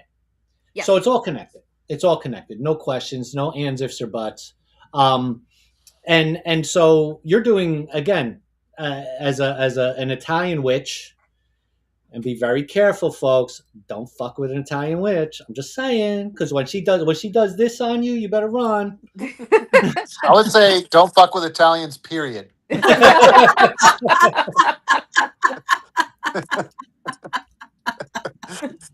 So just personal experience. So you're dealing with energy. And the same thing. Right. It's all this energy. It's just how are we delivering it through the affirmations and the intention, and then the ritual. Obviously, the ritual. Like we all know, and here goes the Catholics are going to be mad at me in a minute. We all know that the Roman Catholic Church is a lot of pagan ritual masked under, you know, because what was it? Constantine wanted to get them to all come in, so he broke the cardinal rule, and he said, okay, you can all have statues. These are your representations. Jesus is so-and-so in your religion and so-and-so. So we all know it's all ritual. It's all, as a matter of fact, I remember reading an article one time, and I wish I could find it. And and I don't know what they used, but they were able to measure the energy coming off of a church during Mass. And, you know, at the beginning of the Mass, it was this low energy, right? This energy field. But once everybody was in the cycle of the prayer, they were able to see the energy just amplify, right? Which says a lot, you know, and so it's just, again, what do they say? You know, spelling is just spells. We call it spelling because it's spell casting, right? So prayer is just spell casting. Right, so it's all energy. It's all connected. Yeah, intention, right? Yes. It is. And then, you know, and Christopher, I go back down to, and again, I don't know your journey from what you went through to, you know, through your addiction and everything like that. But there's definitely energy there, right? Because you focused in on your intention and you focused in on things and you really honed in on that and you set your goals. And that's the other thing, right? Goal setting. Like in the entrepreneurial world, we set milestones and goals, but that's just magic at the end of the day, because what we're doing is we're setting an intention. You're manifesting. And you're manifesting it, right? Boom. But I'm pumped. So all the entrepreneurs out there that look at me and go, oh shit. have the whole business side of the business development side, and they're going to be like, oh man, this guy's into some weird shit. But I'm going to bring on somebody who's into some weird shit. And I adore her. She is, to me, the witch of witches. Genivieve Kelly, who is one of my go-tos, a partner at the Parlor in Keyport, and who is not only just another all-around happy person. Oh, what is with you Happy? Okay, sorry. Nice person, right? How are you, Genevieve? I'm good. How are you? Good, good. It's good. It's been a minute. I haven't seen you. I know. Hi, everybody. Hey. So, Genevieve, you are a partner down at the Parlor Keyport, which is an oddity shop and a, witchcraft shop or spellcraft, whatever the right word is. Let's just call it a botanica for white people. Well, it's a place you can buy magic. Let's call it that. There we go. Of all kinds. I know somebody's going to be mad. They're going to be like, oh, you offended me, Eric. You offend somebody all the time. I mean, come on. It's part of your charm. It is my charm. Fuck them. Oh, man. That's awesome. I'm a straight shooter. I mean, black is black, white is white, Damn straight. That's it. There is, the gray area is gray, but it's still gray. I mean, it is gray, yes. Right? So how have you been, Genevieve? Doing okay. Not liking this storm at all. Not liking the snow over here in Keyport, but it's fine. Well, you didn't open the shop today, right? No. And actually, we had class tonight, but I postponed it till tomorrow because it was a lot for people to get there and stuff. Of course. I mean, they were all still probably buying 4,000 rolls of toilet paper. Yes, and the bread, and all the bread and all the eggs. All the bread and all the eggs. I was on the train the other day coming back from Connecticut, and the lady's like on the phone, I guess, with her husband or something. And she's like, well, I don't know. Maybe we should get 10 pounds of dog food. I'm like, how much dog food is your dog going to eat? In like, for one 24-hour storm. She got like 5 Great Danes or something? What the fuck? Like, you have to have a lot of dogs. I mean, I have beagles. Yeah. I have 2 beagles, and they eat a lot if I let them. If you let them. Yeah, that's fair too. Yeah. So, but yeah, so you're going to be your mistress of ceremonies at AltarCon in the Great American Cryptid Expo. Very excited about that. And you will be doing an opening blessing for the event, or we'll call it a kickoff. Let's call it a kickoff. We'll make it non-denominational, confrontational. It'll be like an opening. I'm sorry, whose event is this? This is my event. I'm not politically correct. We're calling it an open fucking we can call it an opening blessing if that's what you want. Freaking witch circle. I could give a shit. Call it what it is. Yeah, we can call it whatever you want. Yeah. So tell the viewers a little bit about you. So let's see. I am, as Eric mentioned, I'm one of the co-owners of the Parlor in Keyport. You'll see my little tagline down there. It says Parlor Witch. So I handle all of the classes. I also have a ghost tour business, which is separate from the Parlor. That is a big passion of mine. Storytelling and telling spooky stories, scaring people. That's like a really big pastime of mine. So I do tarot card readings. I also do pyromancy readings, which is a little bit different. I don't know of anybody really in New Jersey that's offering pyromancy at this time. So that's pretty cool. So I also host what I call our Fancy Mancy Divination meetups at the Parlor. So each month we get together and we talk about a different method of divination. So actually we just did pyromancy the other night. So not quite sure what our next one is going to be, but always looking for different mancies to explore. So that's a little bit, I guess, a little bit about me. Let me ask you a question. I have to ask this. That's right. So I'm planning a shoot, a commercial we're developing, and my goal is to set myself on fire. So I don't recommend it. I've been on fire twice. No, I'm going to do it. Every time somebody says don't, I'm just going to do it more. I know that. I know you well enough to know that. So can you pyromancy read me when I'm on fire? That would be amazing. Can we do that? I mean, it's a short flame, you know, it doesn't stay long, but can we Yeah. pull? I mean, I'm Well, sure we it's can. going to be. You're going to record it, so we Yeah. can record. We can do the reading with the recording. All right, let's do it. All right, let's do I'm it. still trying to find a pyro team. I'm working on that, you know, because everybody claims they got a pyro team. Nobody picks up the phone. But it's going to happen. It's going to happen. I don't have any hair, so I'm relatively safe at that point. It's a little scary being on fire. Nah. I've told you stories about me. That's true. So, listen, Kara, I want to go back to you guys real quick again, because I love I'm part Italian, so I love the whole strega, you know, the whole Italian, and I know it's probably like, you know, definitely. I remember growing up in the neighborhood and Italian grandma, Dave's Italian grandma. Ooh, damn. Yep. If you didn't show up for like, she would curse you in Italian if you did something wrong on the street, and when she fed the neighborhood, because she would feed the kids when everybody was hanging out. And if you didn't come running when she called for lunch, man, you were cursed out. And I'm pretty sure it was just like, it wasn't magic. I think it was just, she was just like, it was like, bam. And it was like, that was it, manifested. You tripped. You fell down. It's about right. You know? So, you know, talk to me a little bit about that, you know, about that form of, or that cultural form of witchcraft, and what makes it, you know, I don't want to say different, but to me, it is different. It is different. It has a different vibe, let's say, to modernisms or, you know, American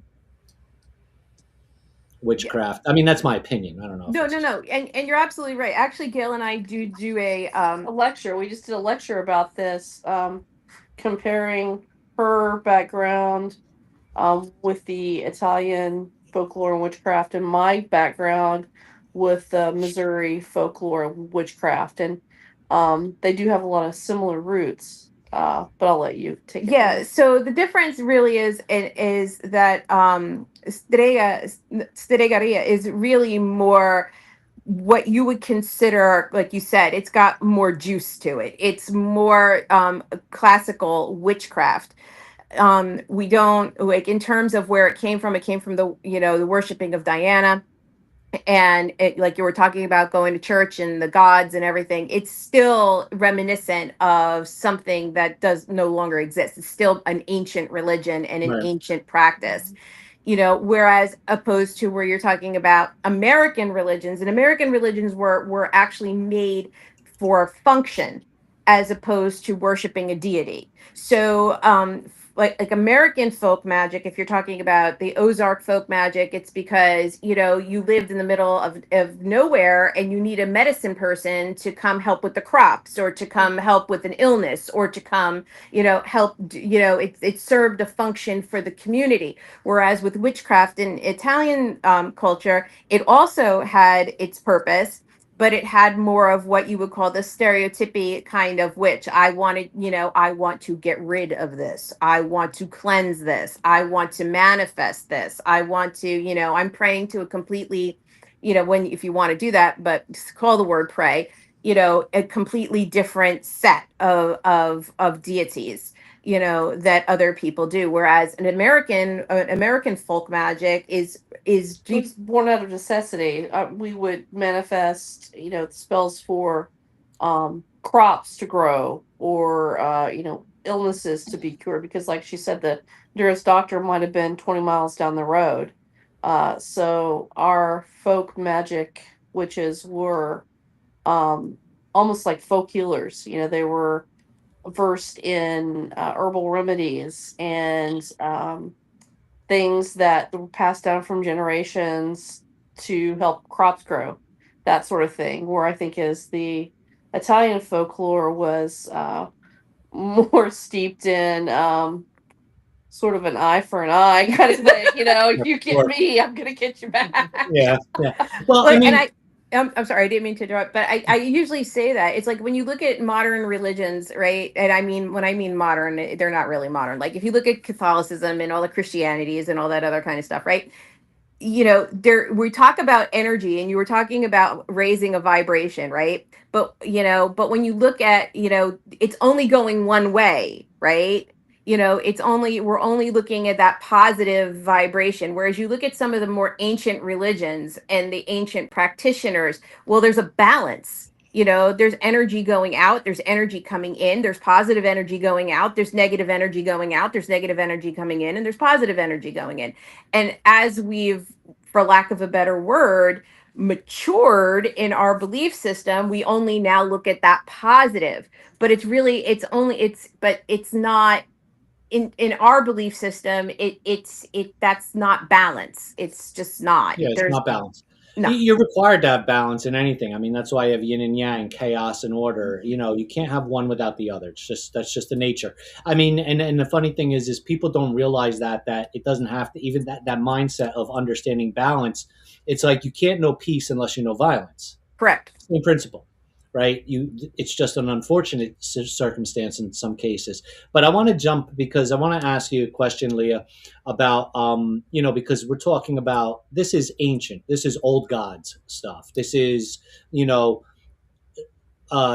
Italian magic is old god, like Santeria and like Palo and like Congolese and even voodoo. You know what I mean? This is old world, and so is shamanism.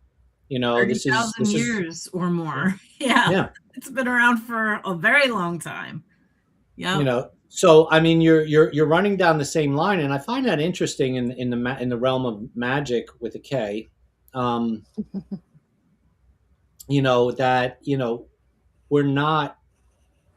not sitting there necessarily, doing biblical change. I mean, that's church. Right. That's, you're not opening a Bible to do some elemental work. Maybe you are. I don't know. But, and again, this is all old stuff, which interestingly enough, as we sit here and I go back to quantum physics, this stuff is being validated like energy, and I know you and I, Genevieve, we've talked about the energy thing. Many times. Lots of times. Right? We've talked about the good juju and the bad juju in the environments we're in. Wink, wink, nudge, nudge. Mm-hmm. So, you know how I feel about Keyport. We definitely have energy here. So, I mean, again, where do any one of you can pick this up is I guess where I'm going here is, how do we tell these new clickbait folks, it's time for you to mature, and how do we introduce them to get them into understanding there's more to this than likes, follows, and monetization. I think some of it has to come with people's experience. We often get people coming into the parlor and they say, I'm really interested in witchcraft. I'm really drawn to this. I want to practice, but they have absolutely no idea where to start. And a lot of them come in with, I see this on TikTok. Is this right? I see this on YouTube. Is this right? So we did design a little shameless self-promotion, but we do have an actual course that will get people started and give them some direction to at least move forward. And the way that I teach and the way that I practice is I sort of give people a foundation and I say, this is what I do. But your magic is going to be more potent. Your relationship with your spiritual side is going to be more meaningful if you find the path that works best for you. So, and I know that that's a big thing to ask of people when they're new with all of this. So that's why I do a lot of guidance with that. So I kind of give them, like, here's all the tools. Here's all of the tools. Look at them all. Which one clicks for you? And at the end of the course, we have a little quiz that'll help you identify where your interests lie, and then you can go off and do your thing, with the caveat that your interests will change over time. And also with the caveat that you should not just have one teacher. I should not be your only teacher. You should learn from as many people as possible. So that's kind of how I view it and how I teach and how I try to help that situation. Yeah, I'm going to run this up the ladder, you guys. Again, like we want to get people to not necessarily be internet or TikTok educated when they want to enter into this space. So go ahead, whoever wants to take that. They're your thoughts. And just real quick though, I do want to say there are some really good resources on TikTok and YouTube, but I think Yeah. you need to know the stuff to know what's good and what's not good. Well, you need to find it, because I think, again, I come from the marketing background and the algorithm, the SEO, the keywords, Yeah. the specific, gotcha titles, the clickbait titles. That stuff drowns it out. Mhm. So you need, you have to know what you're looking for. And, excuse me. And quite frankly, I have sat here and searched YouTube with very specific, and I got to film this one day. And I specifically, it's not a spelling error. I didn't make any spelling errors. And YouTube decides to change my freaking search terms to whatever they felt is right. Yeah. Yeah. That wasn't my search term. Right. So I mean, how do you, how, in your opinion, again, how do you, whoever wants to pick that up, how do we reach those people? How do you reach them? How do you choose to reach them? I think That it comes is- down to discernment. Like, I think that young people or people, anybody on social media,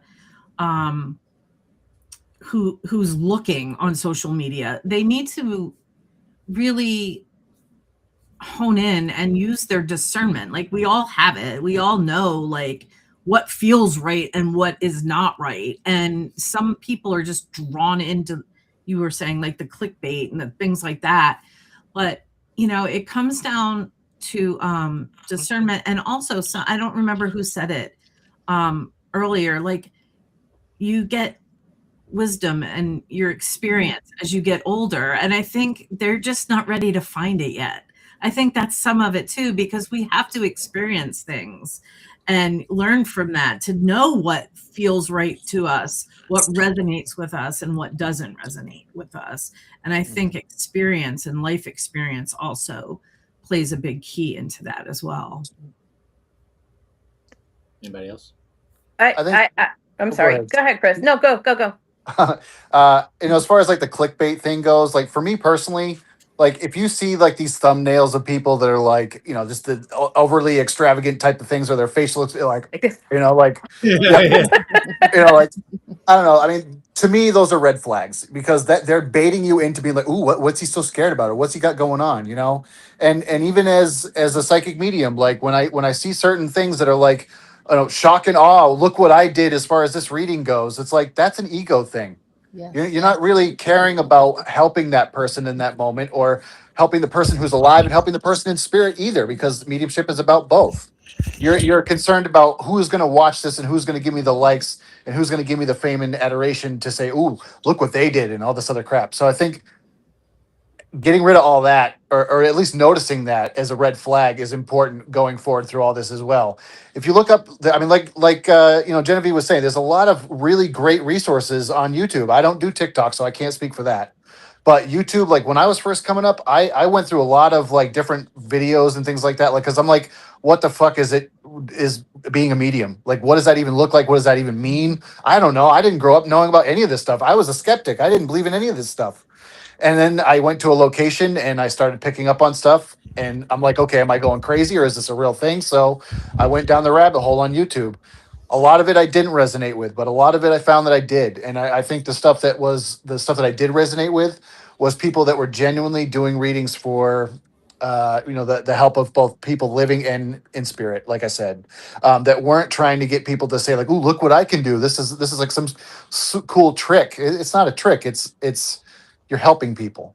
Mhm. So I think discerning those two things would definitely help somebody coming into this, and help them figure out what's good and what's not so good, in my opinion. The other part too that I think is really important, and this is something that again I really focus on with my classes, and I'm not saying that just to like say I do classes. I don't mean it that way, but I think a lot of times people don't sit with themselves long enough to understand what their goals are with practicing. And they also, like we say, practice all the time, but it really is practicing. Like that, there's a reason why we use that word. Taking a class, going home and just burning a candle once is not going to get you in touch with what you want to do and who you want to be and your spirituality. It's not going to help you, do this money spell. It's uncomfortable to sit with yourself a little bit. And I think that that's becoming more and more true as we've got all of these distractions with our phones. And that's an important part of it though, is understanding what you want from your life, understanding what you want your journey to be, and acting on it. And that's the hardest part to convey to people. Here's the thing, and I hate to say this, but I just read a study that shows that consistently, generation over generation. So from the silent generation to the boomers, from the boomers to Gen X to millennials, millennials to Gen Z, up until the millennials, every generation has scored higher on cognitive reasoning up until the millennials. After that, Gen Z dropped, which is obscene to think that, you know, that reasoning, and they say the reasoning is because of this consistency. Wow. This consistency. The consistency in the schools with everything as a computer. Kids aren't reading, kids aren't writing, kids are, you know, with the phone, internet educated by TikTok, by this, by that. People get the vast majority of their news. And they'll just cut all arts and music programs too, because, you know, yeah, they cut out. They cut tested. You know, so, you know, to reach this next generation of witches and warlocks and paranormal investigators and psychic mediums, you know, I think, again, it's an unfortunate uphill battle, not because there's a lack of belief here, but it's because they have a 1.6 second attention span, and they can't critically think or cognitively reason through all the bullshit. I think it's at this point that you go, get off my lawn. Yeah, exactly. Listen, I have come to the conclusion that during the alien invasion or zombie apocalypse, the majority of food for the zombies will be this last generation. I'm pretty sure of it. I'm pretty sure of it. I mean, I was joking with my kid. I'm like, in the apocalypse, your ass better know how to like snare a squirrel and pluck a pigeon because and run. You know, run. Yeah. I mean, that's a big thing in itself. Yeah. How many of them they don't do anything physical? Well, you know, again, they don't. But, you know, let's talk about the metaphysical. I mean, there's a lot of people out there. And again, I mean, I hate to harp on these young people who are trying to build their empire, but we got to get them from, you know, this level if they really want to play in what I argue is the big leagues. If you want to be the next John Zaffis, you better level up your game. You know what I mean? Mm-hmm. You know, you're not going to be the next Patty Negri or the next, you know, if you're going to just be like, hey, demon almost killed me. Well, yeah. I think people need to separate, like, instead of being the next so-and-so, they need to be the first themselves. Yeah. True. Yeah. They do. You know? And I don't say that to be the next. I mean, if you're going to have mentors and role models, you know, just any other sport, any other business, you got to pick the right ones. You know, and but I think any teacher too. Any teacher is going to want you to be better than they were, right? Absolutely. So I think our predecessors are going to want us to do better than they did and learn from what they did and grow from there. You know, in my opinion. So folks watching, stop clicking the clickbait and deep dive. Like the man Chris said, if they look like this, it's just, you know, oh please, I hope it doesn't freeze. Yeah. Shit. Like if they look like that, pass on it. Move. Deep dive it down. I mean, you know, some of the best things I miss on some of these shows is when they're doing evidence review. Like a lot of times we don't have that anymore because of the 1.6 second attention span. I miss that because that to me was that was the edge of the seats for me moment to continue in the story. Like, what did they find? Right. You know. That's what I loved most about those old paranormal shows is they'd go through these whole, you know, weeks of being at a location. They'd go through their reviews and they would debunk a large portion of what they found. And I loved that. I was like, okay, well, that makes total sense to me. Yeah. You know, not everything is going to be what you think it is or is spiritual or a ghost or whatever. There's so many logical explanations for things, but there are also explanations for the paranormal. You know what I mean? So right, and then you find that crazy piece that you just couldn't debunk, and that was like the aha moment you had. Yeah. That was a great moment. I miss that stuff. I really and that's do. What makes it. That's what gets you going. That's what keeps me going. I mean, that's what keeps a lot of us going, I would imagine. But You know, you don't find that anymore. It's always like, oh, I was here and it went fucking haywire for the whole time. It doesn't do that. Ghost hunting is like bass fishing. It's You're yeah, gonna, like fly fit, literally, right? yeah, you're gonna sit there for 6 hours and nothing's gonna happen. Then you're gonna get a bite. You go, oh well, no, they let it go. You know, It's true, and again, I think that's I hope that we can do that. I mean, as much as like AlterCon and College of the Arcane and all that stuff that we're doing, I hope that we can impart that. I mean, if you look, I'm not trying to put, like crazy bullshit guests, and I don't want to call them bullshit, but, I'm trying not to get a guy to come on who his claim to fame is he's been scratched by a demon 72 times. I'm not. I'm just trying to get people who can accelerate the understanding to come to our shows and really pay that knowledge forward. That's my goal. And I mean, that's just because I'm a fanboy, I mean, I'm like definitely a fanboy, no question. I'm not an investigator. That's for sure. Cause I'll walk out of like some spooky house and be like, oh my God, we got to come back. And I'm like, no, I'm getting the gasoline. We're burning it.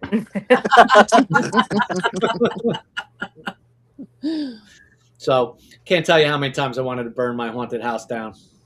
Hoping for lightning. oh man, I still have recurring dreams of the house I lived in. It's fucking weird. Oh my God, I can't. My son. I mean, I'm not going to sit here, but I will. We can sit down and tell stories at the event. I'll tell you stories. Oh man, yeah. You can burn your house down. It doesn't mean they're going to leave the area. Yeah, that's a good point. But it means that the insurance company, I'm gonna move out and be done with it. You can get another home. Meanwhile, I'm over here in my house going, where are the ghosts? Why don't I have a haunted house? Well, you got a haunted shop. Yeah, that's true. So, like, you don't need a haunted house. No, I want a haunted house too. I'm greedy. I know my house. I want all the ghosts. Genevieve, you could just manifest a portal, I know, but that's so much work. I got so many things on my plate. I just get passerbys. I don't have anything that stays here, but occasionally, like once a year, like when I was telling that story earlier about the one I thought was my son, I get passerbys that come through every once in a while. I think when my son did live here, I think he attracted a lot of them as well. I think that kid blew out light bulbs when he got mad, and we had a lot of activity, but teenagers. I have bought new paranormal equipment and turned it on, trying to see how it worked, and there's like nothing. Like, then I take it to a location. I'm like, oh, it works. There it goes.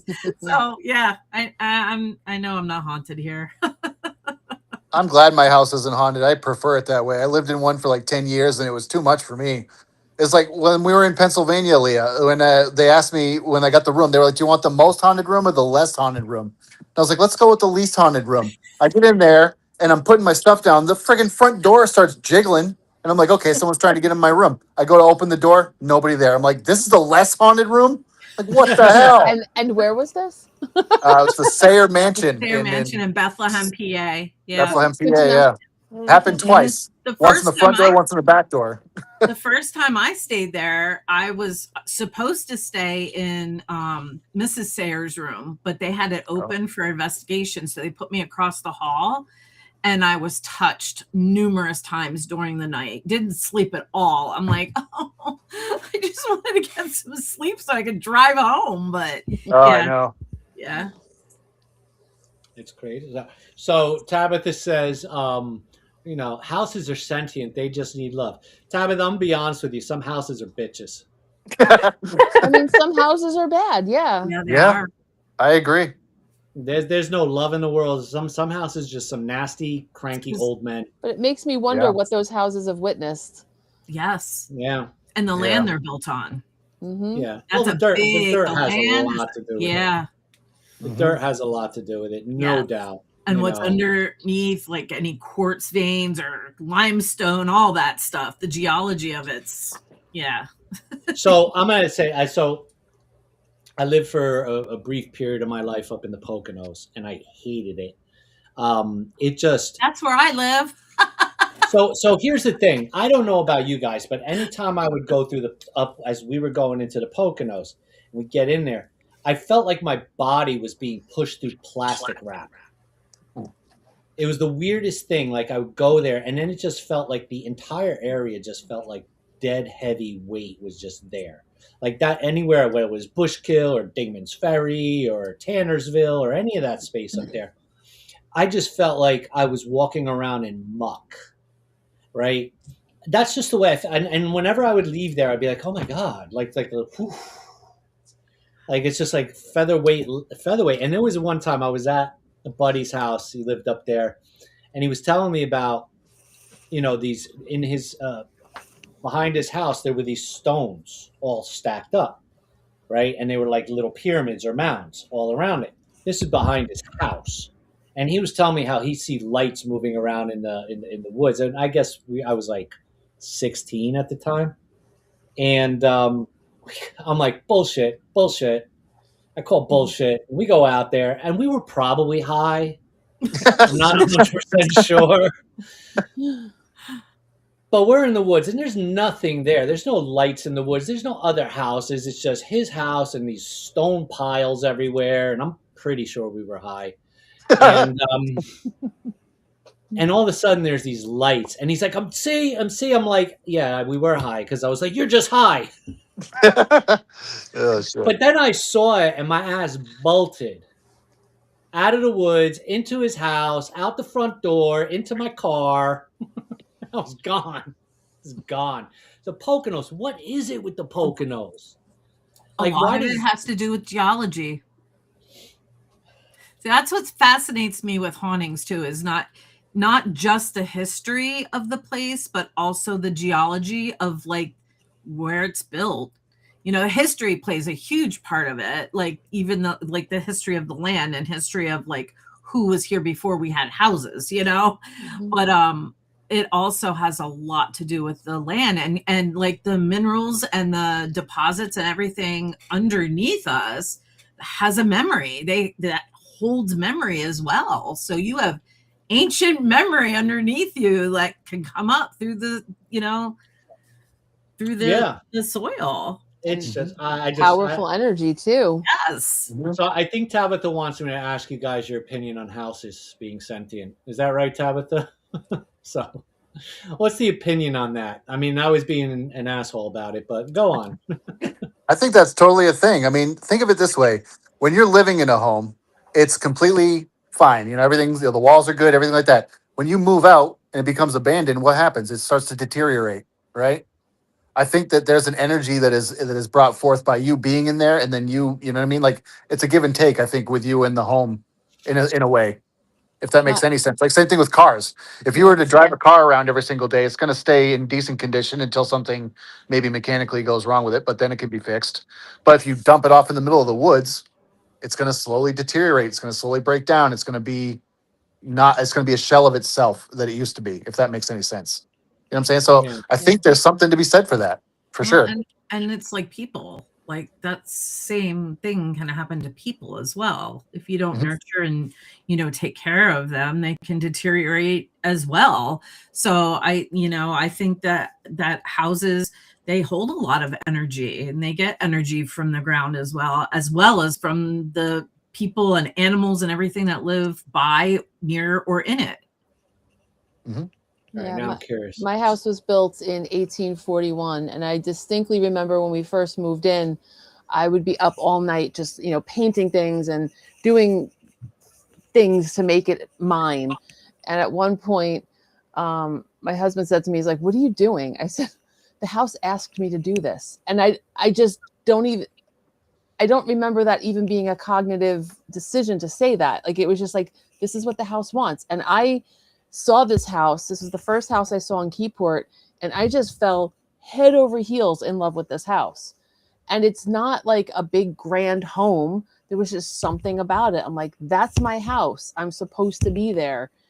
And I just feel like it's also a significant reflection of who you are. Like if your house is disheveled, chances are your mind is disheveled at that point.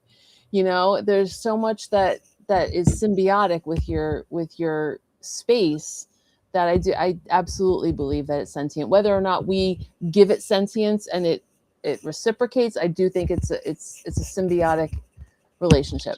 And I also do believe that there are land spirits, there's house spirits. Even if your house isn't haunted, there's a spirit of that home.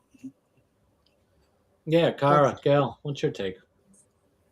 I agree with everything you're saying. The one thing that's always interested me about well, not only homes but buildings themselves is a little bit what you were talking about, Leah. You were talking about, like, when you're talking about sacred geometry, the configuration, like the configuration of a home too, has a lot to do with it. And it's funny because you talk about, like, doors and liminal space and how much liminal space and how many windows and how many, when I go into homes or when I'm doing an investigation too, I look at those things because, everything has an imprint. And if there's, certain, I don't want to say certain configurations, but it is true. If you go into a house and there's multiple, doorways, and energy can travel, or it can get lost depending on how your house, is configured. And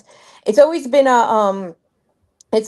something of mine. Like, if I go up to a house and I see how the windows are placed, I'll actually say, the energy can't release itself.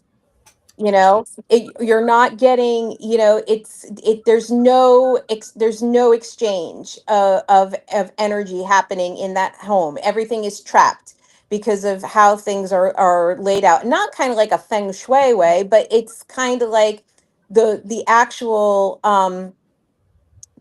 way that it was designed architecturally. And it makes me wonder too, when you're, and Gail's going to start pinching me in a minute. She's going to be like, "You're going off on a tangent."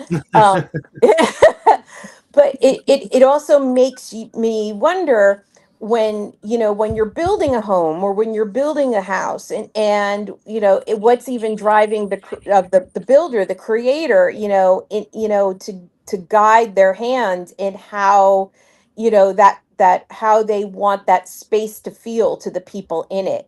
And that has to mean something. It's a manifestation. Yeah. Well, yeah, it does. Well, I mean, I would argue that Western, or at least American Western, we've really gotten away from, it's just become, how fast can you build it? How cheaply can you build it?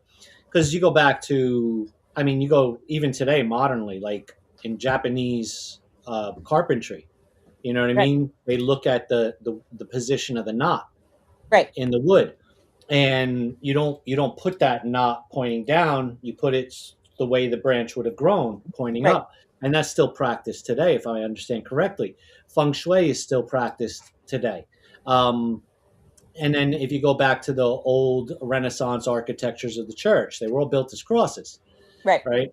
So, like, we have, and all of that was all this is for the very reason of the spirituality, and for the belief system, and for the energy. But interestingly enough, despite how far we've gotten away from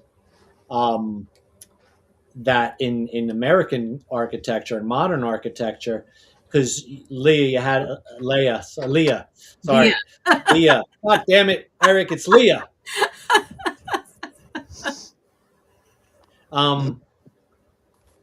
It's funny because you talk about the geology, right? Geology. So houses are made of steel, iron, wood, and then I said, what the hell is sheetrock made of? And it's actually made of gypsum, which is calcium sulfate dihydrate, which is mined. So literally 100% of your house, with the exception of plastics, but you could argue plastics are petroleum based. Petroleum that come from the ground. Right. Glass is sand. So there's an argument that your house is still natural, right? And that holds all those energies. If nature is going to hold memories, if the house is going to hold memories and hold your energy.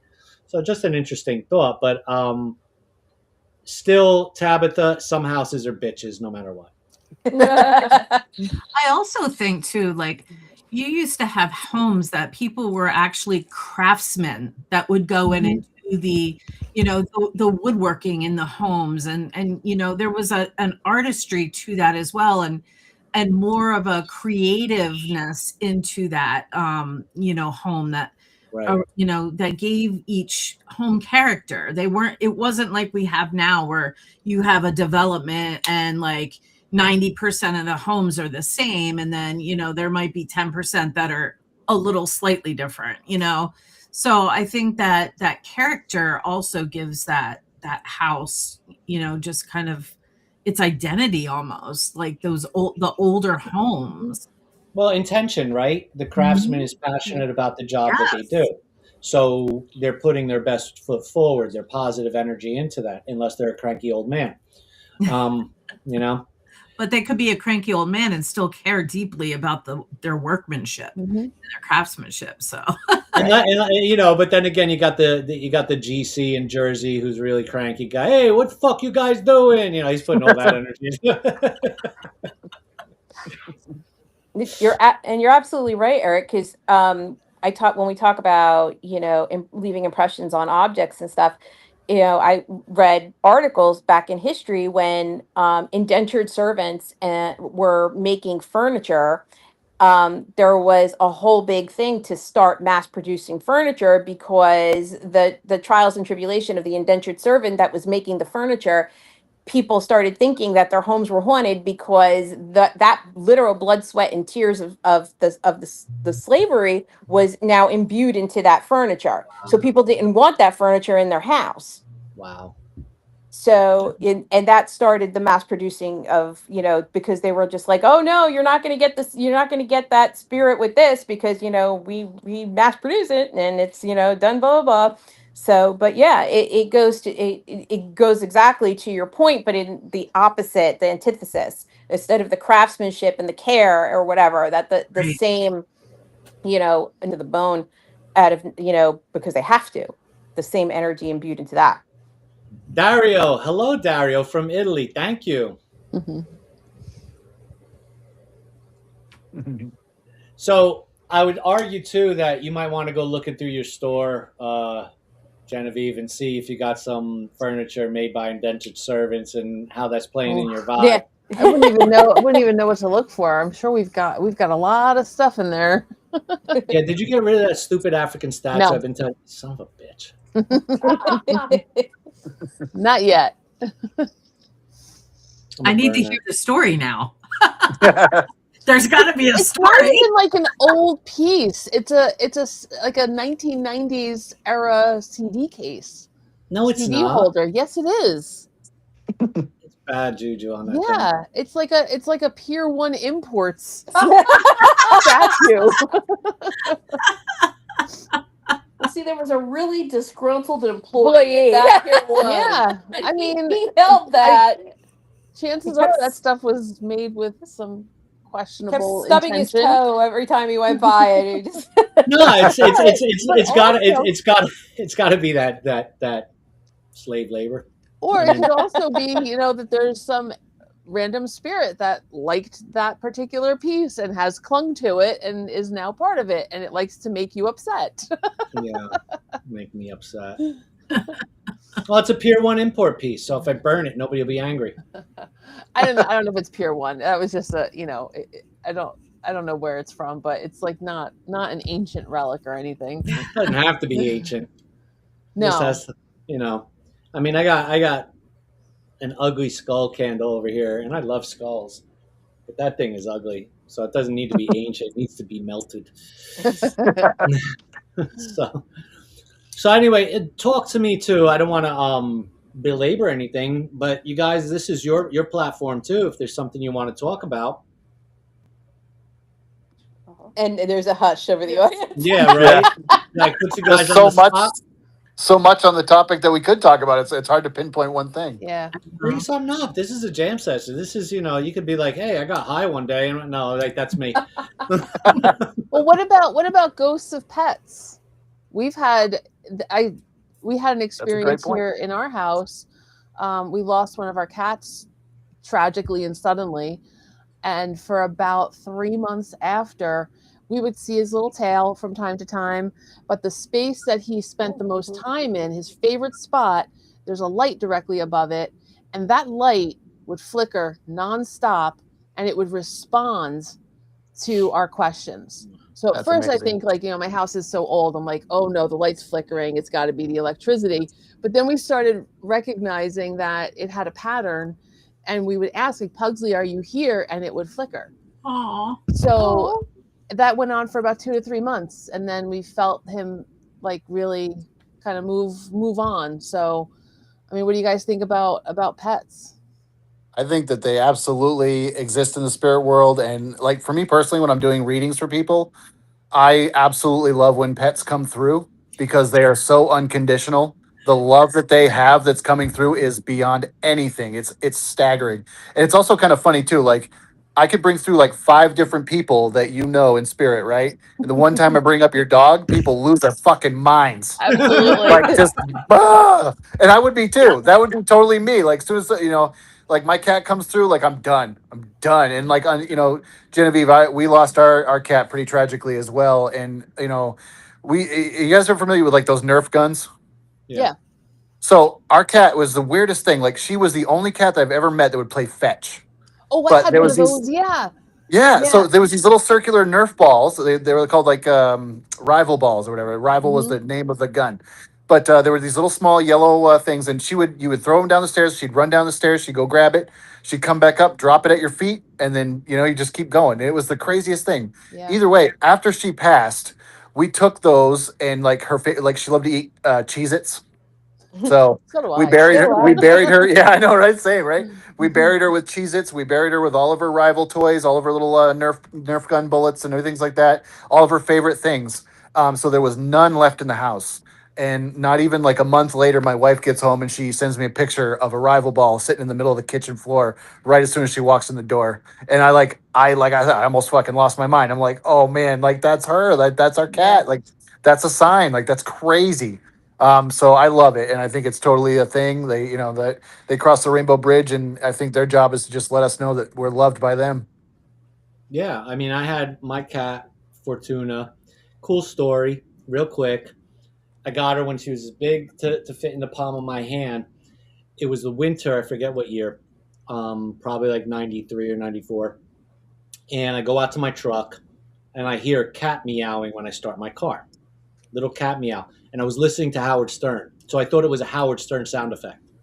So I'm driving, and I hear this, and I pull into the gym, and I turn off the car, and I still hear the meowing. I'm like, what the hell? And I'm trying to find a cat. And I open the hood. The funny story is that here's this cat in my engine. Thank God she didn't get like chopped up and burnt up. And then and I'm like, there's a cat in my engine. I go inside the gym. And at the time, this was where all the WWE bodyguards trained, right? So there was all these big burly guys.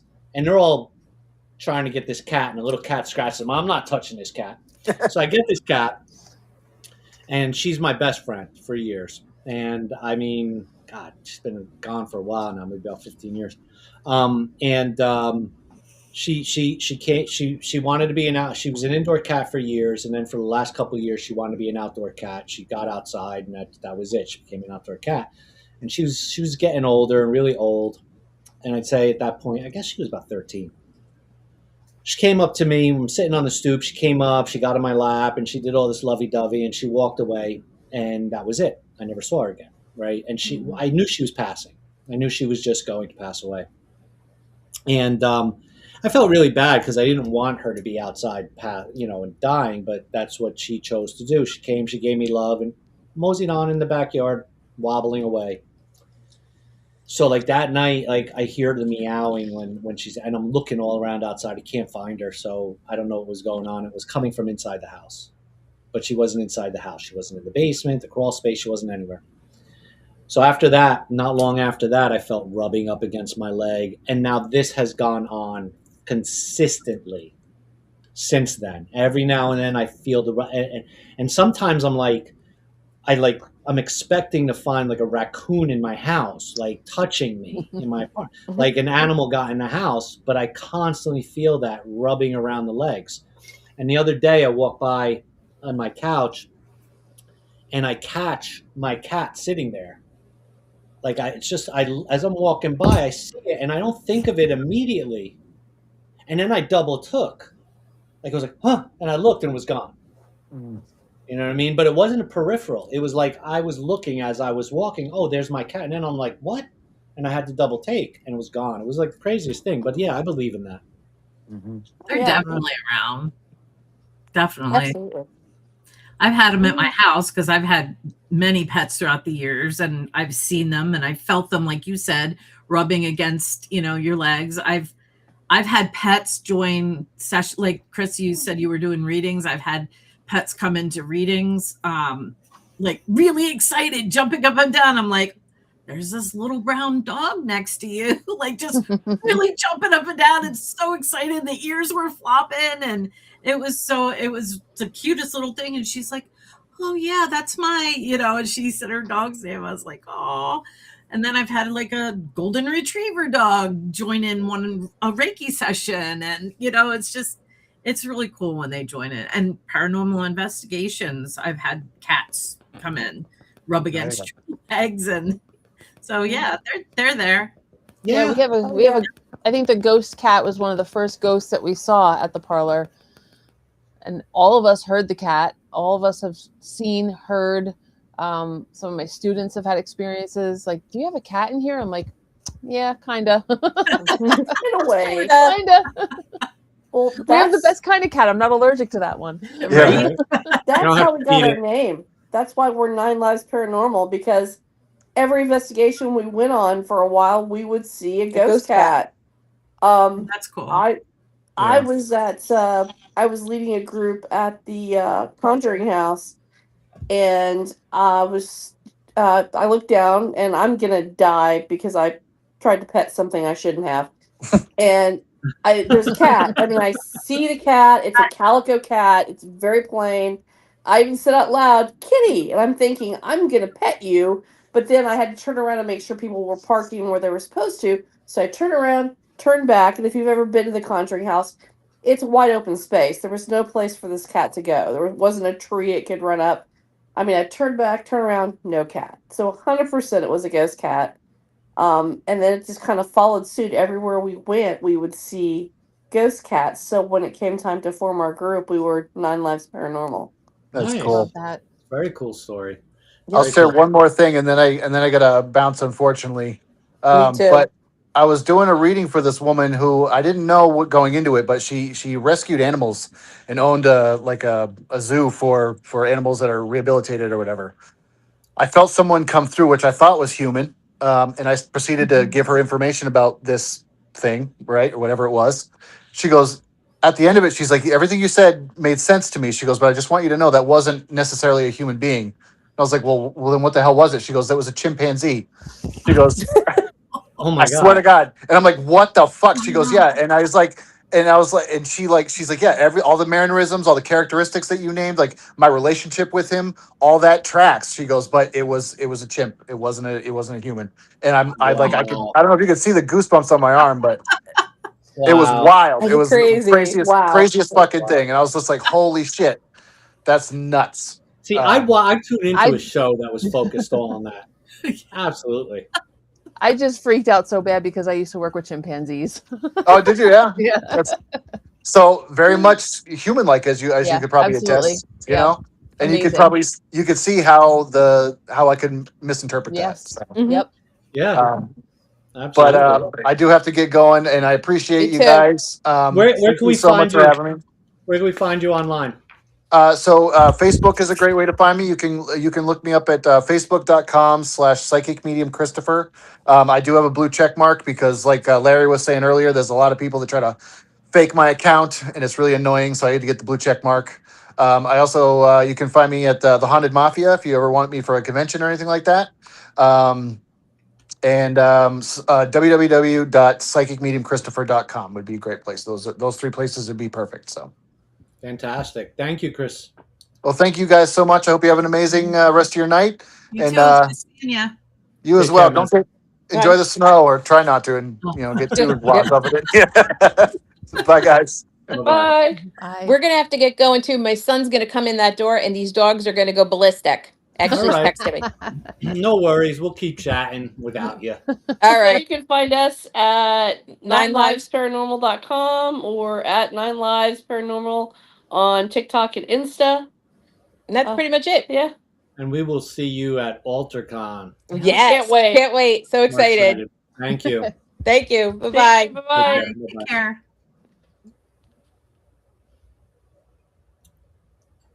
So it's just us. All right. Now we can talk Well, bad that's- about everybody. That's a weird view. I know. I was like, ooh. So we got some really cool stuff, we're doing with you guys. Leah. I'm gonna get beaten by you. I know it. What's my name? What's my name? It's gonna be that Shaft moment. What's my name? So you're coming, like I said, to College of the Arcane, which is in June in Livingston, New Jersey, which we're really excited about. That's on the website. You're going to be teaching a class. You two as well, Genevieve, will be teaching at College of the Arcane. That one I'm excited for because it's really I'm really trying to model that as a true sort of educational model. Like, it's not necessarily an autograph hound fan based thing. I mean, there are going to be a few vendors there because it makes sense to have them, but this is really a classroom cycle. I love that. And I modeled it after my business class at my business events where we do the classroom cycle. So we have a full day of classes, we stagger them so that you're repeating, so people have an opportunity to get more. And then we have a full lecture series going on. So, Genevieve, do I need to remind you what you're teaching? Yeah, that would be cool. Let me break that out because I need reminding too. It's not that I just have so many different things that I'm doing. I can relate to that. Yeah, right. It doesn't stop. It does No, not it stop. doesn't. It doesn't stop. Where are you? That's the rule. Say yes to everything. Here we go. The art of magical resilience. Oh yes. So we have just so everybody knows, we have 4 tracks to this. So our classes are going to be under divination and spell casting. That's track 1 track. Investigative techniques. That's another track. What's the other one? Metaphysical, which is a track you're teaching under, Leah. Did I say it right? Yeah. Yes, you did. I got it written right here, so I don't keep screwing up. And then lore and theory. So those are the 4 tracks we're covering, and we have some great guests. We're going to have Maureen Krasinski doing past life regression, Rachel D'Amico doing stone tape theory. We have a couple people coming for technology. Matter of fact, Michael Castro is going to be doing false readings and how to avoid them. That's cool. Which to me, that's like a big one. I think people, because we don't hear much about that. Modern Investigative Techniques by Dustin Parry. Oh, so cool. we got him coming. Of course, Manifesting with Crystals in the Lunar Cycle, Leah. And then, of course, The Art of Magical Resilience by the Parlor Witch, Genivieve Kelly. So tell us a little bit about what that looks like. So in my regular my other jobs, I'm certified as a compassion fatigue educator. So I work with a lot of people who are caregivers, and compassion fatigue is the cost of caring. It's the amount of energy that we put out. If we're not refilling that, if we're not fulfilled, it can have a negative consequence. So when I started getting more into teaching classes at the parlor and trying to offer different things, I was like, why don't I just start meshing? Like, there's a reason why I learned that. I can incorporate that into this world as well. And there's so much about practicing, and there's so much about even just doing readings and things like that that gives our energy outward. It's a reminder that we have to pull things back in and really kind of batten down our own hatches sometimes and practice self-care, practice that spiritual hygiene, and really keep ourselves on track. Otherwise we can get lost. And it happens very slowly. It creeps in. And if you're not aware of it, if you're not even familiar with the concept, you have more of a chance of falling prey to it. So that's kind of brief synopsis of what we'll be doing. I mean, you know, I would argue that that's those things where you hear comments about shielding yourself, protecting yourself. You know, when you're involved in any of this, however you do it, you know, whether it's you get a blessing from a priest or you know, some sage rituals or you know, whatever. So I think you know that's really, and again, I don't think that's something you hear a lot about. You know, I haven't heard a lot about it recently. I haven't really heard too much about it, but doesn't mean it's not out there. No. But I think also it's really important, especially if you're some metaphysical type business owner, because like I was just kind of joking around, like say yes to everything. One of the main things that you should be doing is setting boundaries for yourself. And I very clearly don't do that very well. I say yes to everything, and then all of a sudden I'm burned out. So it's sort of a reminder again to keep yourself, your intentions and your manifestations are only going to be as strong as your focus. And if you can't stay focused, you're going to have issues. So yeah. So I have another guest that I'm going to be bringing on. This gentleman is a cinematographer. He is a paranormal investigator, and he has captured some of the most compelling evidence, as far as I'm concerned, in the history of paranormal investigation. I also adore this guy's energy, and I'm excited that we will be working with him in the future. I want to introduce everybody to Barry Conrad. So, Barry, welcome, Barry. Hi, Eric. Hi, everyone. It's great to be here. I can't tell you how I'm so excited about this event coming up. So it's great. Yeah, so you're going to be at AlterCon and the Great American Cryptid Expo as well. And I want to let everybody know Barry's got several paranormal claim to fames. I want to be the one to say this, so I'm sorry, Barry, if I'm stealing your thunder. That's right? Okay. So if you've ever heard of the documentary called An Unknown Encounter, the true story of the San Pedro haunting, watch it. It is one of the most compelling. It is one of those movies that will make you a believer if you are a skeptic, hands down. And not only that, the did a documentary called "The Ghost That Screamed." Is that correct? Right, that's right. Which is one of the most. Nobody can debunk this photo.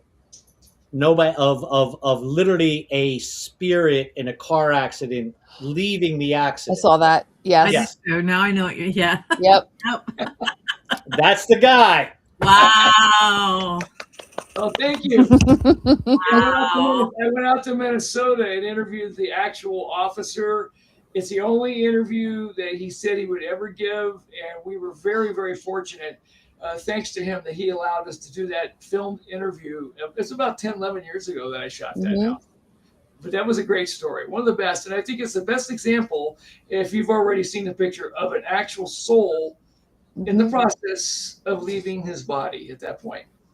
Wow. Hey, Patty, you are welcome to come back on if you're free. You don't have to sit in the sidelines. We always love to have you. You want to come back on?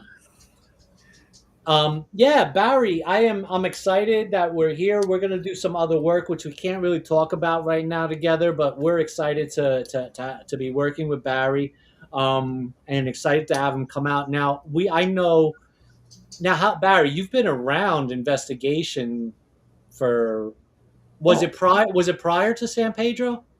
Or a little bit. I had been out on assignments with Dr. Taft, who used to be at UCLA, and it was his case that turned into the movie The Entity that got me kind of interested. And I have actually met him through another friend. I say, hey, I started out as a TV news cameraman years ago in Cincinnati, Ohio, and I worked in Denver for a while at NBC there. And I thought, well, I've always been a very open-minded individual. And I thought, if ghosts exist, then I want to be the one to try to get some kind of physical evidence on camera. I did not want it to be the fish that got away story. In other words, I want to get in there and dig in and get the evidence. And indeed, we did do that.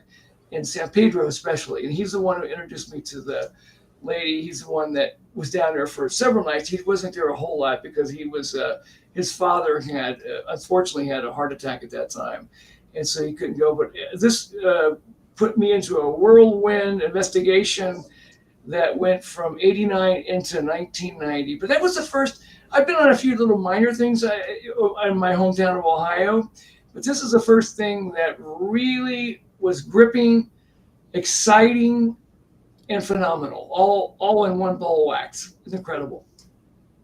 So you witnessed a lot, Yeah. you know, with that. And if you've watched the film, which I watch on a regular basis, you know, it was, and I don't say that just because he's sitting. I literally watch it on a regular basis. Now I gotta watch it. You have to watch it.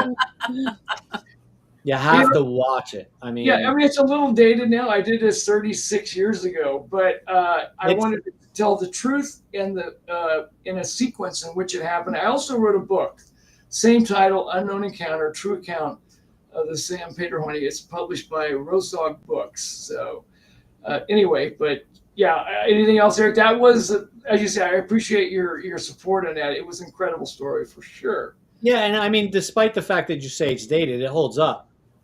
Yeah. I mean, it holds up. As a matter of fact, I was talking with Steve about it, Steve Barton, producer, and we were talking about it for like 45 minutes about how well this film still holds up. Yeah. You know. Yeah, I So, appreciate it. but you besides that, you've done the Ghost That Screamed, and then what else have you got? I know there's a few more under your. Yeah. Well, I did actually I did an investigation in Virginia City, Nevada. 2018, I had two other gentlemen that worked with me on that case. It was through, I'm trying to think, a gentleman from up there who was an investigator, Doug Carnahan. Doug Carnahan, he's since passed on, I think, but great guy. I used to go up and speak every year at some location of Virginia State. It's one of the most haunted towns, I think, in the country. And he told me one day, "Oh, there's this ghost that attacks people or something. A lot of bad things were happening in the old Bonanza Saloon."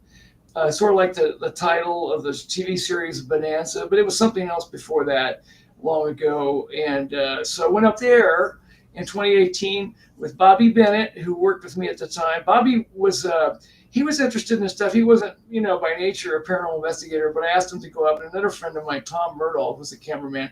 By the way, Bobby was just a little entertainment side note. Bobby was Michael J. Fox's stand-in on all of the Back to the Future movies.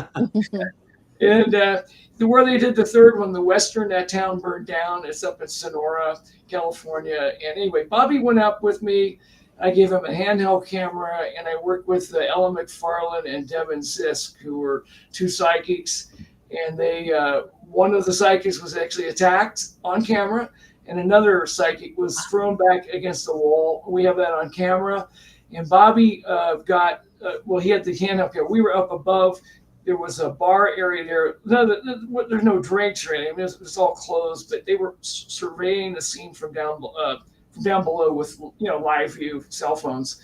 And two of the other gentlemen were up there. Doug was up there with two other guys. And these papers started moving around inside of a box, and Bobby was able to capture that. Now, one of the things that was really interesting, and I've been on a number of cases, that was amazing in terms of flies. When we were down in that basement, there were hordes of flies everywhere. And not only that, and as Eric, as you know, one of the things that we pick up during investigations are orbs of light and rods of light. That's the common denominator that picks up in a lot of cases. And there were tons of these lights everywhere, just as many of the flies. I mean, everywhere. We got these on camera. Not that we saw them with the naked eye, but the camera picked them up. Usually it's an IR camera. These were not IR cameras that night, but they were picking them up quite well. So, but that was luckily the two psychics were okay and they survived. But one lady was actually knocked unconscious by this entity in the basement. Oh, geez. Freaks. That was Ellen. Ellen's a great lady. She's done a lot of good, a lot of amazing hauntings, I suppose. But But and the others was a couple was Jay and Marie Yates. They were a husband-wife team, and they were very good as well. So that was another really amazing. Now, the first night we went into that room in the basement, or we went around all over the basement of the Bonanza. Nothing happened. It was kind of a dead night, nothing. But we gave it one more night. We turned it. Oh, no, sorry about that. We gave it one more night, and that night, the second night, all hell broke loose. Literally all hell broke loose. Quite exciting. It was really exciting, but scary at the same time. It's always scary if someone is injured. And going back, Eric, to the San Pedro haunting, as you know, this is kind of critical. During the San Pedro haunting in 1989 that filtered into 1990, the guy who was attacked by this entity, for the most part, he was attacked a number of times, but it actually hanged my assistant, Jeff Wheatcraft. And what's important about that, he was a total skeptic. He was the biggest skeptic in the world going into this case. He was blasting me verbally about why I even brought him out there in the first place. Let's give it a shot. You know, I mean, I'm very open-minded. But by the way, the first night that we went there was August 8th, 89, a very hot, sweltering night, San Pedro, California. And I hadn't even brought the video equipment in because so many cases I'd been on before that, not a whole lot happened. But at that time, we had very cumbersome equipment. We had a big camera, weighed about 30 pounds or so, and then you had a deck. And that was before we had single system cameras. So you had a deck hooked in with an umbilical cable to the camera. And I hadn't even brought that in yet, not really thinking that anything would happen. I had no idea. But I said, why don't you go up into the attic? The reason being, because Jackie Hernandez, who lived in the house, she just broke up with her ex, and she had 2 small children. She said that one of the apparitions she's seen an older gentleman that appeared sitting cross-legged on a bunk bed in the children's bedroom. But the other apparition that was even more frightening was one day, so I guess someone had found money in their attic or something. So she decided to take a peek up, into the crawl space of her attic. She stood up on top of a few, apple crates or milk crates or whatever they were, and on top of the washing machine, got up there, and she saw I saw a disembodied head, unlike the apparition of the older man, and it was more corpulent in features, a heavier set face. I think of like someone, maybe like Alfred Hitchcock, something like that. And it was floating towards her, and she screamed and, of course, got out of there. And that's why I said, why don't you go up to Jeff? Why don't you go up and take a few pictures? And this was the catalyst that started the whole mishmash of phenomena. He does go up. He was making fun of it until he went up there, and he was into the third shot, and he was taking a third shot. It was fairly dark up there. There's no light. And when he squeezed off the third frame of his camera, his Canon camera, 35 millimeter camera, something pulled the camera out of his hands. And when he found the camera later, I went and got video. All my video equipment stopped. It neutralized when I went up.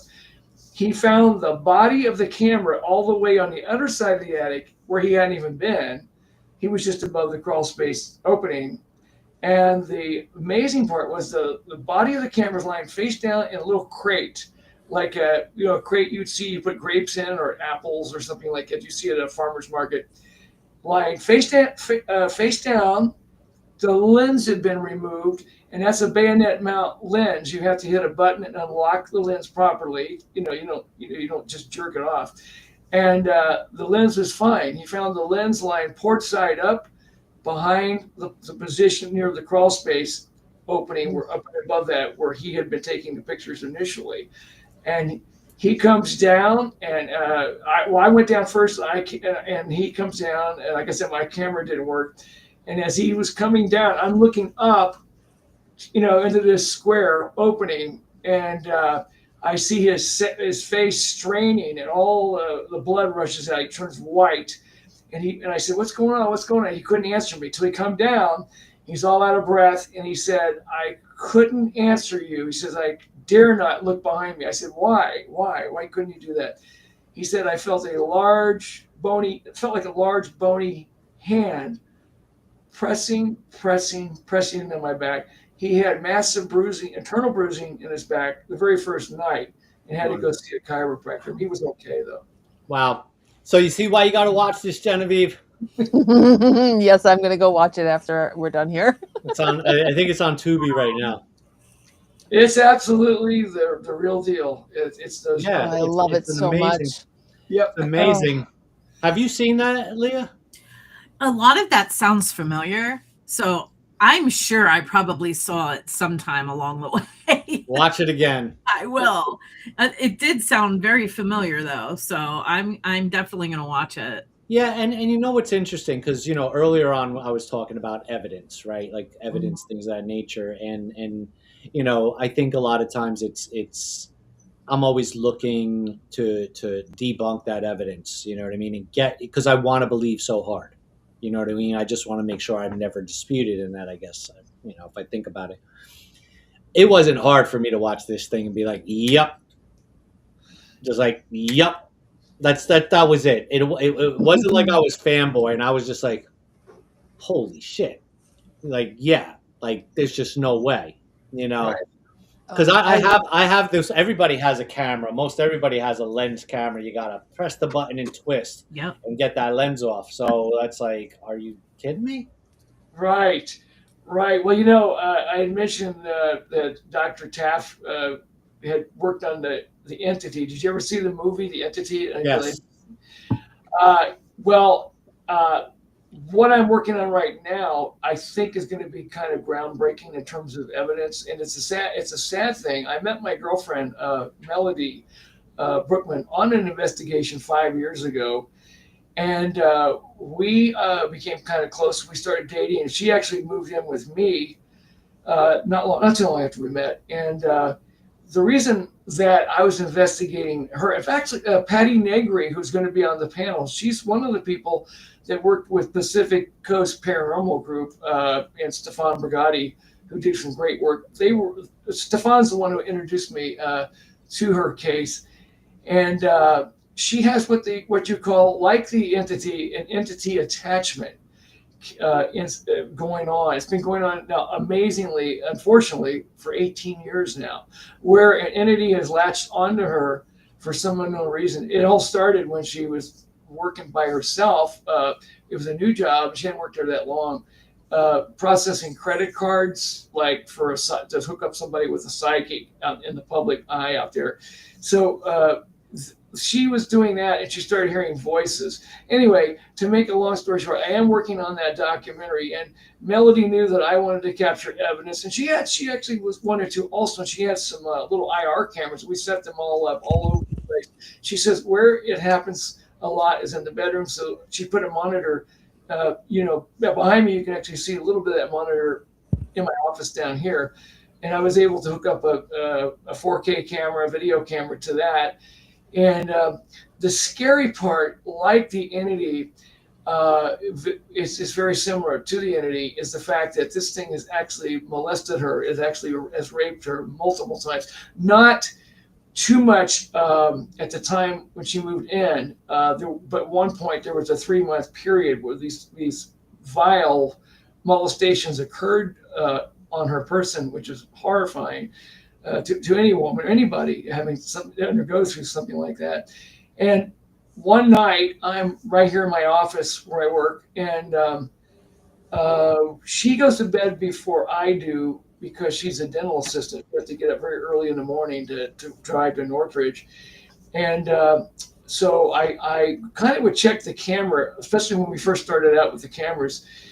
I'd say maybe only a couple of weeks, well, maybe a month. It was in February 2021.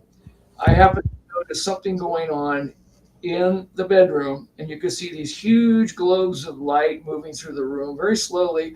So I rushed to get the camera going. I found out the battery was dead. So I went out and got another battery really quickly, and I popped it in, started rolling the camera, and I didn't know what was really going on. And suddenly you can see the fact that she's being molested. You don't see an apparition or a figure or anything like that, but you can see that she's laying on her side in one position, and the sheets are pulsing.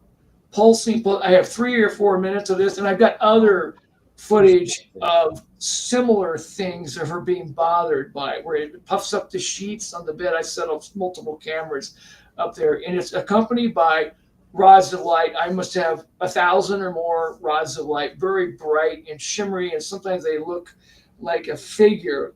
They appear out by the swimming pool area.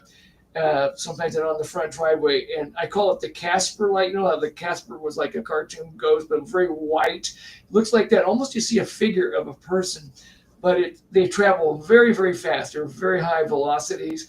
They can change shape, and a lot of times they're not just one. It's multiple objects like that. Rods. So Barry, let me jump in here real quick because I wanted to ask both Genevieve and Leah, regarding attachments. Where do you guys land, being psychic, being in the world of spellcraft? Where do you guys land on those on attachments and maybe the whys? Oh, what do we get? You can go ahead. I have so many thoughts. I do too. And my first question that I thought of is, has she done anything? Has she seen anyone to remove any attachments? Yeah, she has. There was one priest that came out once, but he didn't stay very long. And I don't know if she might have had one other person out in Simi Valley where I met her, where she lives. She lives in a mobile home. She's tried, Michael Polson has applied crystal therapy. That didn't work. She's tried sea salt, rock salt, Burns rock salt, and she would carry rock salt in her person. That didn't work.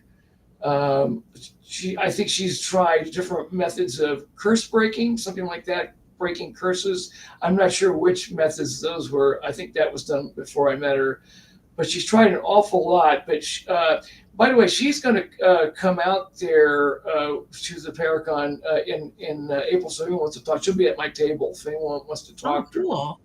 We'll show some clips from some of the things that we're picking up there.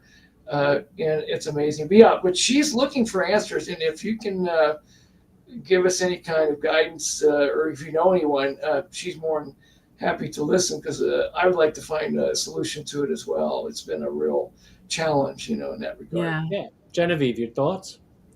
Oh, I have so many thoughts. I think that it's one of the reasons we're going to do magical resilience, is to keep ourselves boundaried. But that being said, I don't think it's always somebody being protected. I think that there's some parasitic entities out there that that's how they survive. They're attached to different people, energy frequencies they're attracted to, and it's the more spooky side of the paranormal, I think. The part that we don't have as much control over, and the part that humbles us quite a bit. That's interesting. Parasitic entities in it. I was wondering, because now, if she shows me any affection, like she hugs me or something like that, saying goodnight to me when we're ready to go to sleep. I just found some footage the other night. I've got a lot of footage of stuff that we had recorded, but a lot of it I didn't get a chance to go back over all of the footage. And I just found some stuff the other night. When she's like gives me a hug or something, saying goodnight, you'll see the lights come out of the woodwork. They start coiling around me and around out of the walls, almost like they have a conscious process in their being. There are some things that I picked up out here, and it sounds kind of silly, but there's been a theory that could these be some kind of an elemental form of entity. Well, I got to tell you, there are some objects I picked up out here by the pool area that look exactly like fairies. They look like winged creatures, small, diminutive winged creatures, and they emit a lot of light. And some of these other things, what I call rods, for lack of a better term, some of these are large and brilliant, lighting up the whole area, and it's amazing. But yeah, I think that's something we need to explore. I think that's interesting you say parasites. We'll be there in April. We'll talk. Yeah. I'll be there too. I've removed parasitic entities from clients before. Yeah, Yeah. but it's interesting, you know, to bring up the elementals and you talk about the parasitic entities because earlier we were talking about things like, you know, not everything is a ghost and not everything is a demon and not because there's just so much energy out there. And I mean, we do see only in this three-dimensional space for the most part. But we know what is quantum physics again, you know, is identified 10 dimensions at this point, Right. you know. So there's a lot that definitely I think could be explored, but it's definitely interesting to think about a parasitic entity. And this goes back again, some weird stuff I remember when I was a kid. I was watching some show. I can't remember what it was. But I vaguely remember this show when they were talking about entities that were unseen that we couldn't see that weren't ghosts but they were living in our environment and they put this really crazy picture up and it almost reminded me. I always go back to thinking like a one-eyed one-horned flying purple people eater, but it was like this like space amoeba or something, and like that stuck with me for whatever reason. But you know, when you think about like the unseen, we talk about the unseen world, right? The unseen world, you know, you have the microscopic world and the subatomic world. Those are unseen worlds and there's life living in there. Mm-hmm. You know what I mean? So there's Oh, absolutely 100%. You could literally have a parasite. You know what I mean? Just that we don't know how to classify it yet because it's not a tapeworm. yeah. We're gonna go down a big rabbit hole with that, but I'm sorry, I do have to run because it's 9:46 at this point. I'm gonna be stuck. I'm gonna go watch that show. That's what I'm gonna go sleep to. I'm gonna watch the movie. Well, This Genevieve, was so much fun. Thank you. what is it? The parlorkeyport.com? ParlorKeyport.com. We're also on Instagram, the Parlor Keyport, Facebook, the Parlor Keyport, and I think that's our TikTok handle too. And we find your ghost tours there as well, or Yeah, but also Jersey Shore Ghost Tours is where you'll find them. okay. Yep, and we're the original Red Bank Ghost Tour. We got to remember that we are Yep, the original Red Bank Ghost Tour. Absolutely. Those other guys are faking it. Yeah, It's nice to meet you, Genevieve. I can't wait to meet you in person. Yeah, I'm very excited. It's nice to meet you too, Leah. Nice to meet you. Take care. Have a good night, guys. Take care, Genevieve. Thank night, you. Bye.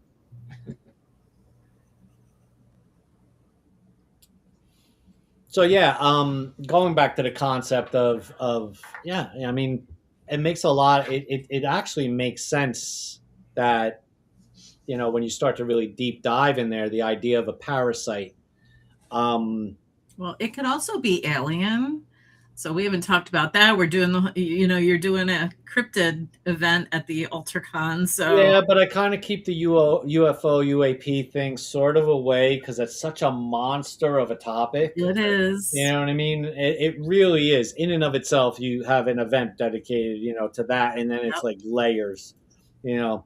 And I'm sure Ronnie would be like, come in, you know, he'll want to, Ronnie Le Blanc will want to definitely jump on that, you know. But yeah, I'm not a. Okay, so let's go down the alien shoot at the moment. I am a firm believer that yes, there is other. You can't argue it because just look at our own alien world. Right. You know, some of the creepy shit in our oceans that we've never seen. Yep. Right. Yeah.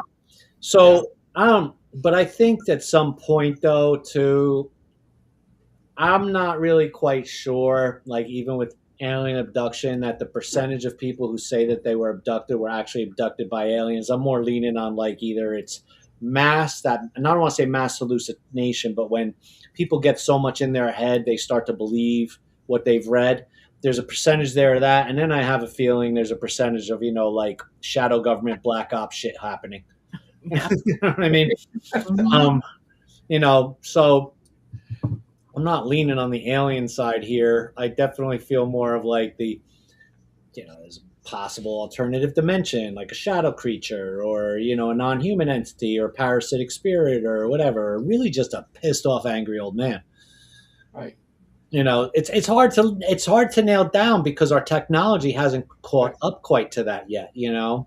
Right.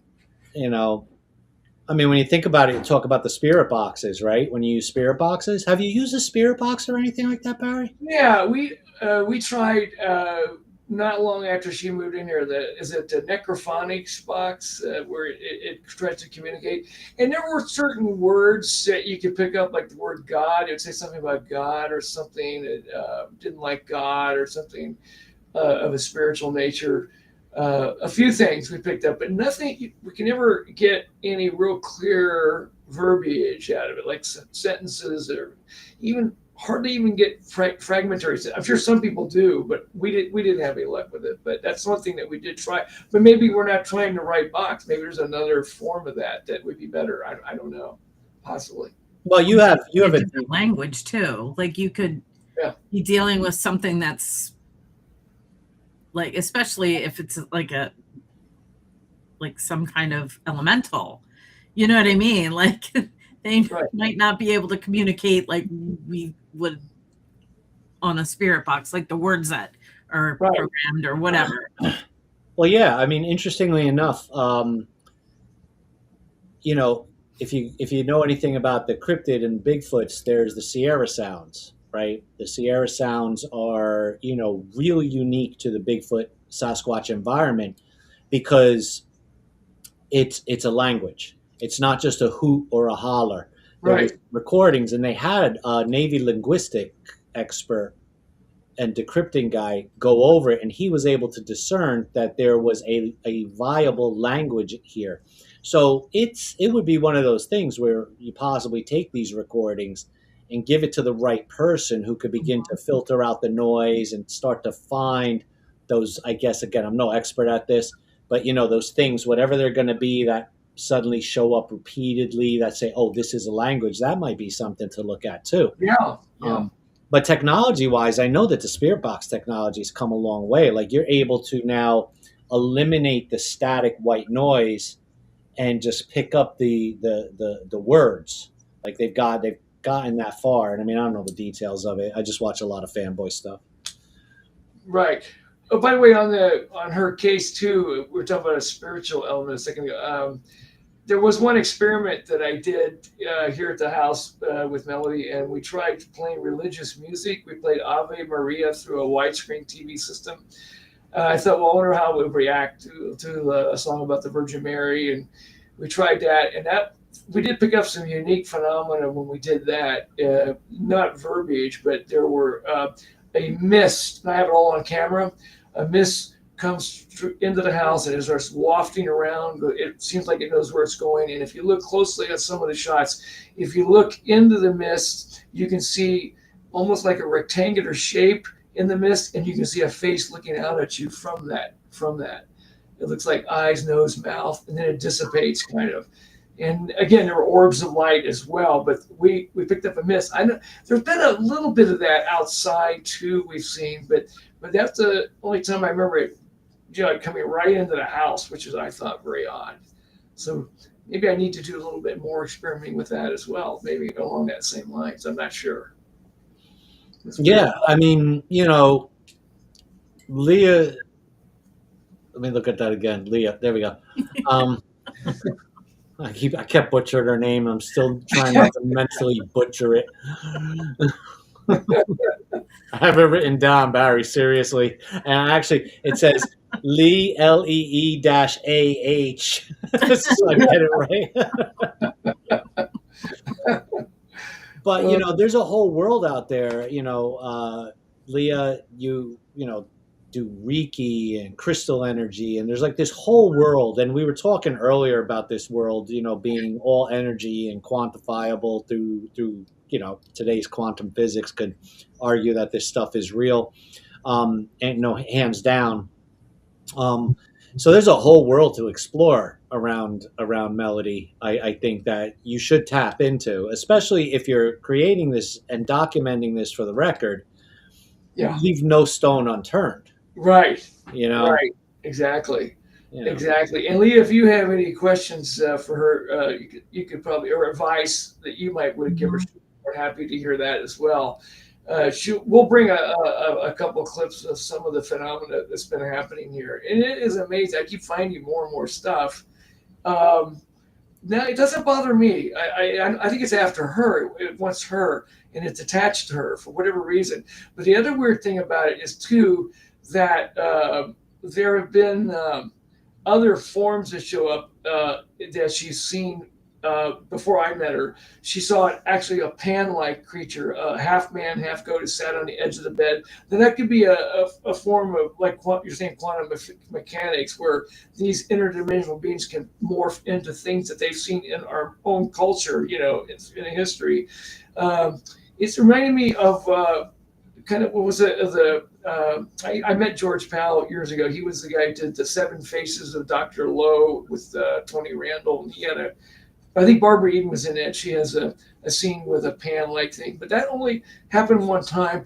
But there are other things that they take her on very lucid dream excursions, where they take her out of. She believes that she's going out of her body. She's seen dwarf-like creatures in a mall. They look very angry and evil, and they're operating some kind of an amusement ride at the end of this mall. And there are other people that look human, and they're all wearing dark sunglasses. They look human. That doesn't mean that they are. But this could be just an illusion that they're creating for her. I'm not sure. But if things like that have taken her out of her body, she says it's very lucid dreaming. It's scary, really scary. What do you think, Lee? You think you got your work cut out for you? I'd love to talk to her. That would be, just really interesting, if, at the least, to talk to her and maybe give her some advice if she's willing to take it. So, yeah. Yeah, the interdimensional theory, Eric, is really interesting. Like you mentioned, the quantum mechanics thing.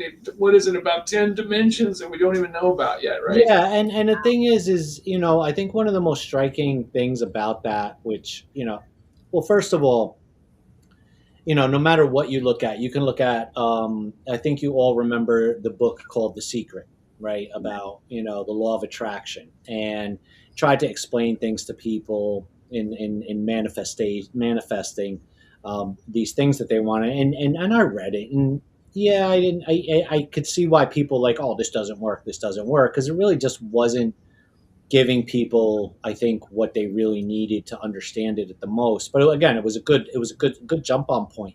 But at the end of the day, it all comes back to quantum, right? Yeah. Because, and again, I'm no quantum scientist. I'm just a fanboy.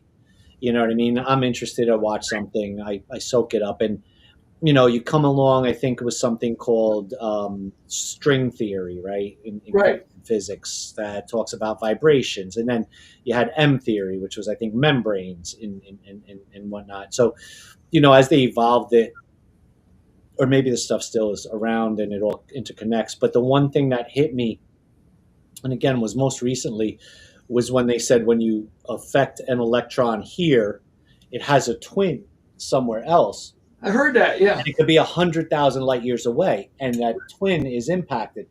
And that struck me as sort of that defining moment in the idea of everything being connected. Yes. Right? So when you're a positive person, you attract positive things to you. When you're genuinely positive, right? That's that.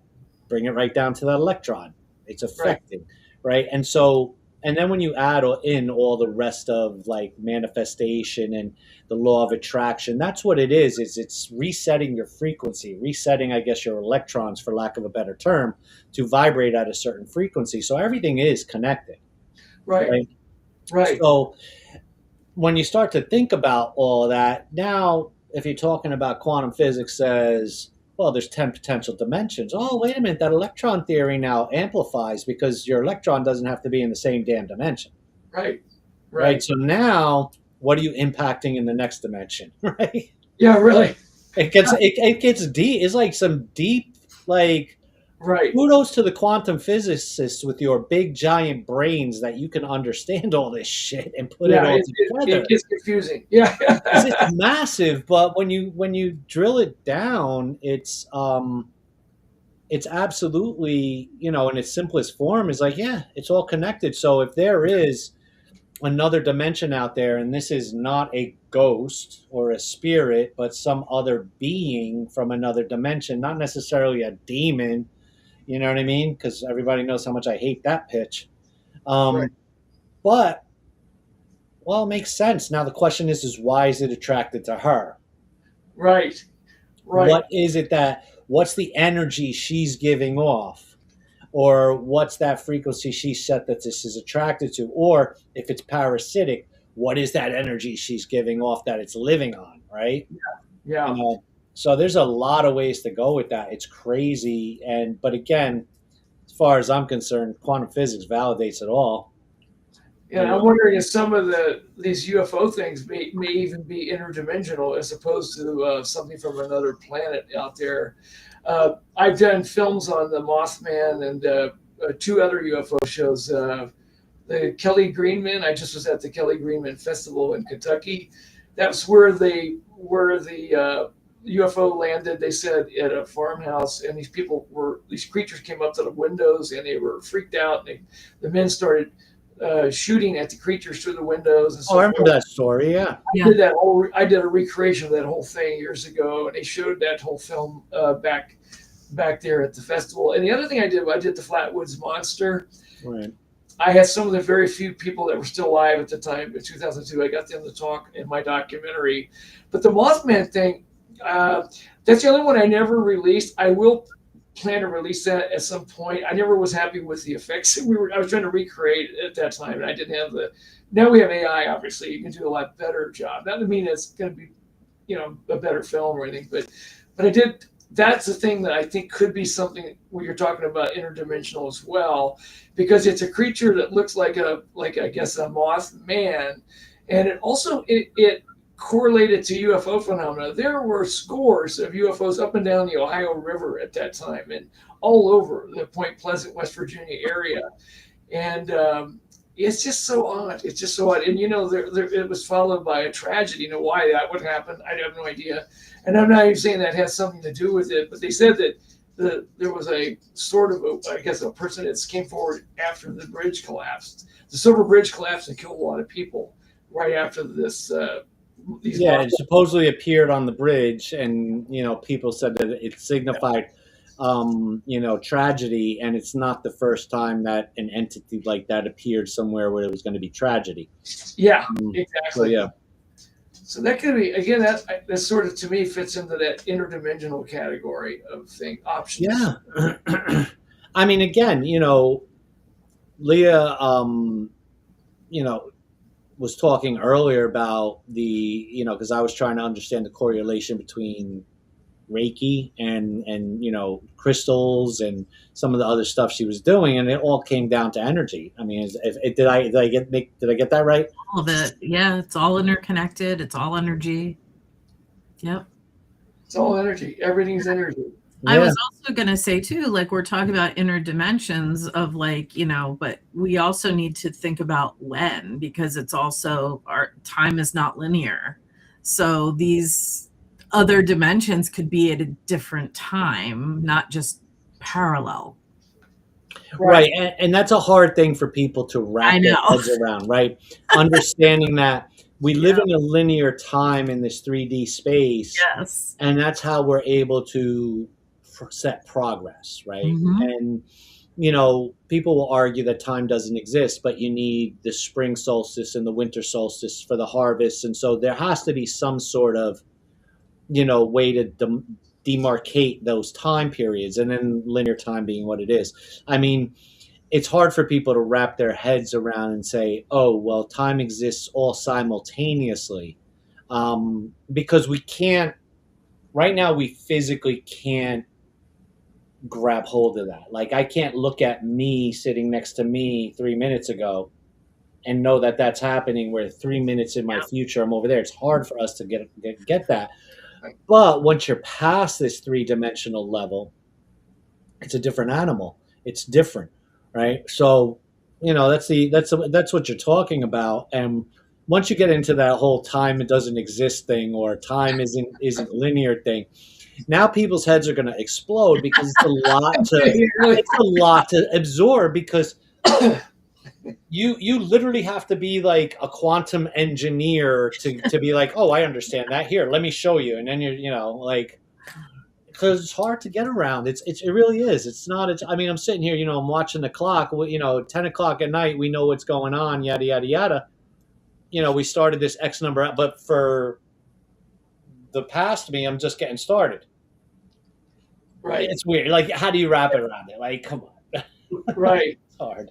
Right. I always say, I mean, there's so much that we don't know, Eric, and Leah. There's so much out there. I think we're at the tip of a huge iceberg of an unknown source. Oh, yeah. We're just barely scratching the surface of it. Barely. We're infants in the world of this cosmic, Right. puzzle.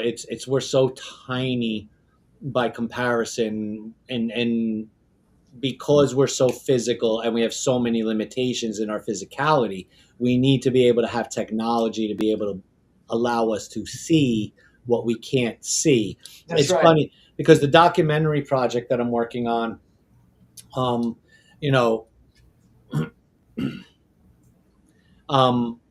we are actually looking at right now, and I don't want to get into too much because I don't want to like crush, have somebody beat me to the IP, but we're looking at technology in a much different way Right. for this investigation.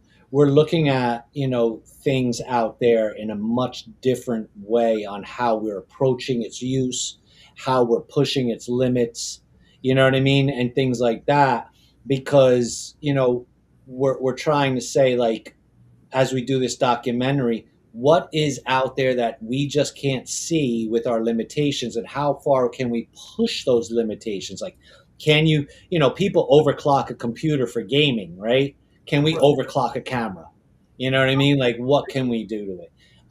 So there's a lot of that stuff that we're looking at because, we're bound by our physical limitations, and then we're still bound by our technological limitations, despite quantum physics saying, oh, doppelgangers exist because there's a twin electron for everything, That's right. Somebody just agreed with me. That's my little coyote hybrid dog. She talks to me, you hear that? Yeah. She's like, dude, I need to go outside. Yeah. Oh well, yeah, she can get out. But come here. You want to say hi? Come here. There she is. Oh wow, what a beauty! Hey, is that really? That's a coyote hybrid? She's supposed to be a coyote. I'm not sure, but she's supposed to be a coyote hybrid. I'm not sure what the other part is, though. I found her it was an ex-girlfriend from years ago. She's about 17 now. She doesn't look 17. But no, she doesn't. Oh wow. Oh. Yeah, it's been years. I've had her for years. I've had her for like 8 years or 9 years now. Aww. But she's a sweetheart. She says she'll get those ghosts. She'll hunt those ghosts. Yeah, she'll hunt those She ghosts. can see them. She can see them. There's shots that I have of her trotting and looking up, like she can see the light sometimes outside. But dogs they can see so much more than we can see. Oh yeah. So no, she's a sweetheart. So I want to jump to a couple questions here. Yeah. Yeah. So Tabitha asks this question. She says, "Does basically Melody truly want to be rid of it?" Oh, I think so. She has lived a life of a sort of a living hell, I think, in a sense, and she really makes me aware of it all the time. And she'll break down crying. At least. Well, I mean, I can vouch. I was on the phone with Melody. Yeah, you talked to her once. Yeah. I talked to her, and I got the sense while she was informative and she was happy to talk about it, as we got towards the winding down of the story, it was like, I've had a fucking enough. Right. Oh yeah. Oh, she doesn't understand why. It's like, why me? Why did this latch on to me? And I can understand that. There was another case that I documented. This film hasn't been released yet, although I did it a number of years ago. It will be a streaming pretty soon. It's Apple Valley haunting out in Apple Valley, California. Similar thing, where a lady is being molested or raped by an entity, and she's kind of shut down on it over the last year or so, because we tried to call her. She doesn't return calls now, but the last time I did talk to her, it was still going on. This thing is still going on with her. She's tried everything to get rid of hers as well. Her name is Kimberly. She's a very nice lady, and I wish her the best too. It's a tragedy, but these things that Melody is undergoing is almost on a daily basis. But not only does it happen here at home, they follow her to work. She's working as a dental assistant. She can feel them, messing with her physically, during the day when she's trying to work. And sometimes she'll come home and just break into tears, just crying about it. She says, "Why me? Why? How can we get rid?" She's tried a lot of different things, but she's still looking for that golden ticket, Yeah. Yeah. Well, this is where you hope it's kind of aliens, because then it's just a matter of like, Yeah. there tends to be this potential physical attribution to that concept that maybe there's a way to defeat it or to push it away. But, if it's something that's, that interdimensional or, parasitic sort of spirit, I think that's a higher level of, work to get done. I mean, again, that's my perspective on it. Dario from Italy, going back to the Mothman, makes a mention that it was also seen in Chicago at some point. I don't remember when, but it's not too long ago. I don't think there was a Chicago sighting of the Mothman.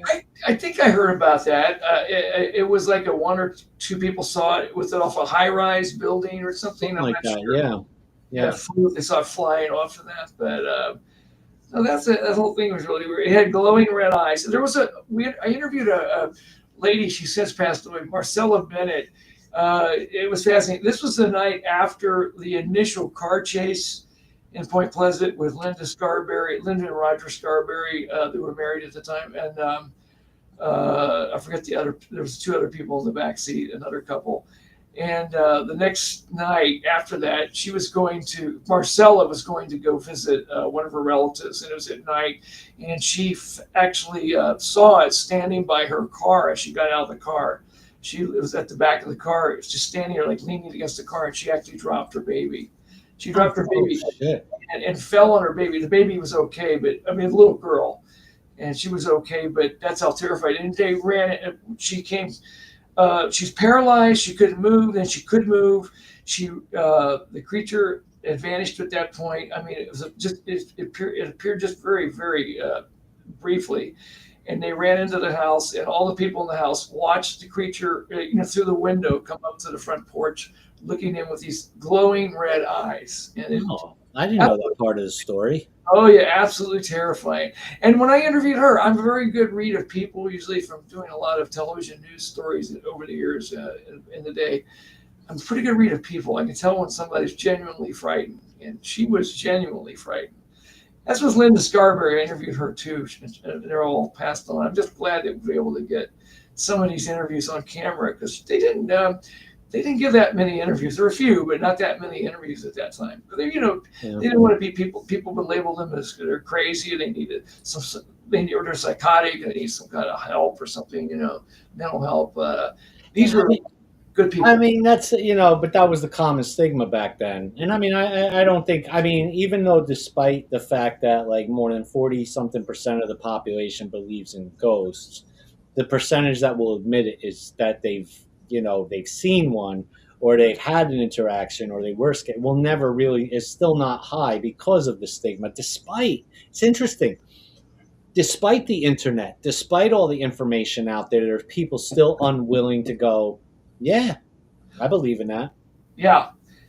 I think, it looked like Jeff Wheatcraft, the guy who got hanged in the attic. I think some people are always going to be skeptical until it happens to them. It's that simple. Until it happens to them, it just doesn't fit in with their worldview, I suppose. But what is that old saying? There's more things in heaven and earth that are dreamt of in your philosophy or ratio. Yeah, something like that. Yeah. How true that is. How true that is. And there's just so much we can't explain. But during the San Pedro haunting and other cases, even here sometimes, although we've gotten a lot of footage here. I'd like to know why it likes to shut cameras off. It seems to bask in its anonymity. Wants to be anonymous. It doesn't want to come right out and prove itself as a rule. Although here we've gotten a lot of stuff here. Well, is it shutting the cameras off, or is it killing the battery? In my case in San Pedro, it neutralized the camera. The batteries were fine, because when I came down out of the attic, suddenly the camera's working. And that's how I was able to capture those knocking sounds or footsteps moving across the attic when I came down out of the attic. But a lot of times the camera's fine till you get out of the area or till you leave a space or something like that. But more. Leah, you've done a bit in investigations, and I mean, most of the stuff I see on television or YouTube, it's always about the draining of the battery. Have you ever experienced anything turning off equipment? We've had batteries drained that I know were specifically charged before we went into it, and all of a sudden they're not working. So yeah, I've experienced that on location. Yeah, up in San Pedro, when we were in the attic, I said, hey, I yelled down to Larry Brooks, one of Taft's assistants, and said, give me another battery. I thought maybe it's just the batteries. The deck takes a separate battery. The camera has a brick, and it's a brick on the back. It's a 14.4 volt battery. It runs the camera quite a while. And they handed me up a couple more batteries that were in a bag. I knew they were all charged. Put them on. Again, didn't even come on. And usually you get a pilot light on the camera that will at least flash red when the battery's going dead. It'll flicker. We didn't get any of that. It just went dead. Didn't get any light at all till I come down out of that attic crawl space that first night, August 8th, 89. And I suddenly looked down. This is after, by the way, after Jeff's back was being impacted by a large bony hand. And I looked down at my camera, and there it is. The green light is on. It means the camera is in a go mode. I can get the button, record. And that's when I started recording, and I was able to get the sounds up in the attic. You hear these footsteps or knocking sounds wherever they were in the attic that night. So, well, this 89. So I don't know. Was that pre-EMF devices? Kind of, yeah. Yeah. Yeah, you didn't hear much about ghost hunting equipment at that time at all, right? Right, Lee? I don't remember too much of that going on. I don't recall that either, other than like reel-to-reel, like taping and EVP kind of things. That was going on. But not a lot of other things. Yeah, so I mean, it could have been electromagnetic, but interference and shutting off the camera or something. But you didn't have the equipment back then to record those. It'd be interesting to investigate that house today. Oh, I don't know if I told you, Melody and I went down there about maybe a year and a half ago. It was in the summer, like in June, and there's a guy named Eric Ramos who's he was a fan of The Haunting. He had one of my original DVDs. He said, "Hey, would you sign it? Could I see where the house was?" I said, "Well, I can show you where it was. I don't think you're going to be able to get in. It sits behind. They're two bungalows. They're twin bungalows. The one where it happened was 593 West 11th Street. It's on one on the right, and it sits behind a bigger house on 11th Street. And now, since we did The Haunting, this guy, it's changed hands. This guy named Jesse owns the place. He still rents it out, and he's got a wooden fence back there with a gate. And while we went up the driveway just to show Eric, where the house was, I was talking to Jesse. He was in the front, and another couple come through with their children, a young teenager, a son and daughter. And I just turned to them. I said, they were heading that way towards the gate. I said, "Are you going back to 593 West 11th? Is that where you live?" And they go, "Yeah, that's where we live." And I asked Jesse if I could speak with him a few minutes. And we have this on tape because Melody had her camera. She was taping stuff. And we talked to the family, and they go, "Yes, we know all about the San Pedro attic and all of that would happen." They go, "We don't go near the attic." They say, "We've never entered it once." And I said, "Is it still haunted?" They go, "Absolutely." Oh, wow. They said, they hear the footsteps at least 3 or 4 times a week. They've had objects move around. I think they said that their children, one of the children said that he had picked up some EVPs, on his phone or something, some app he had. And I think they don't have that EVP anymore. Maybe they erased it. I don't know. But this is a while ago. So it's still haunted. The place is still haunted. Wow. Isn't that amazing?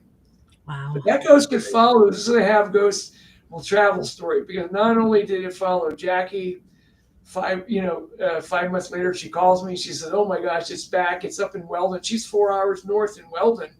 which is a little, real small little village up there.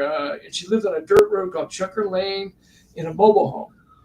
And she said it had followed her, and other people started calling me. Her neighbors said they had seen the apparition of the older man appear before them, and it tried to set fire in the trailer. It made a face, it burned a face into the pillowcase or something. And so Jeff never went back into the original house in San Pedro. Nobody could blame him, right, Eric? He's not going to go back in the original house, right, after he hanged you. But 5 months down the road, and at that time, I didn't know anything about ghosts following people. I didn't know anything about that. And I thought, well, maybe could it be something psychological from what she had experienced in San Pedro? Maybe she's having nightmares. But then I thought, wait a minute, why would the other people be telling me similar stories? It doesn't make any sense.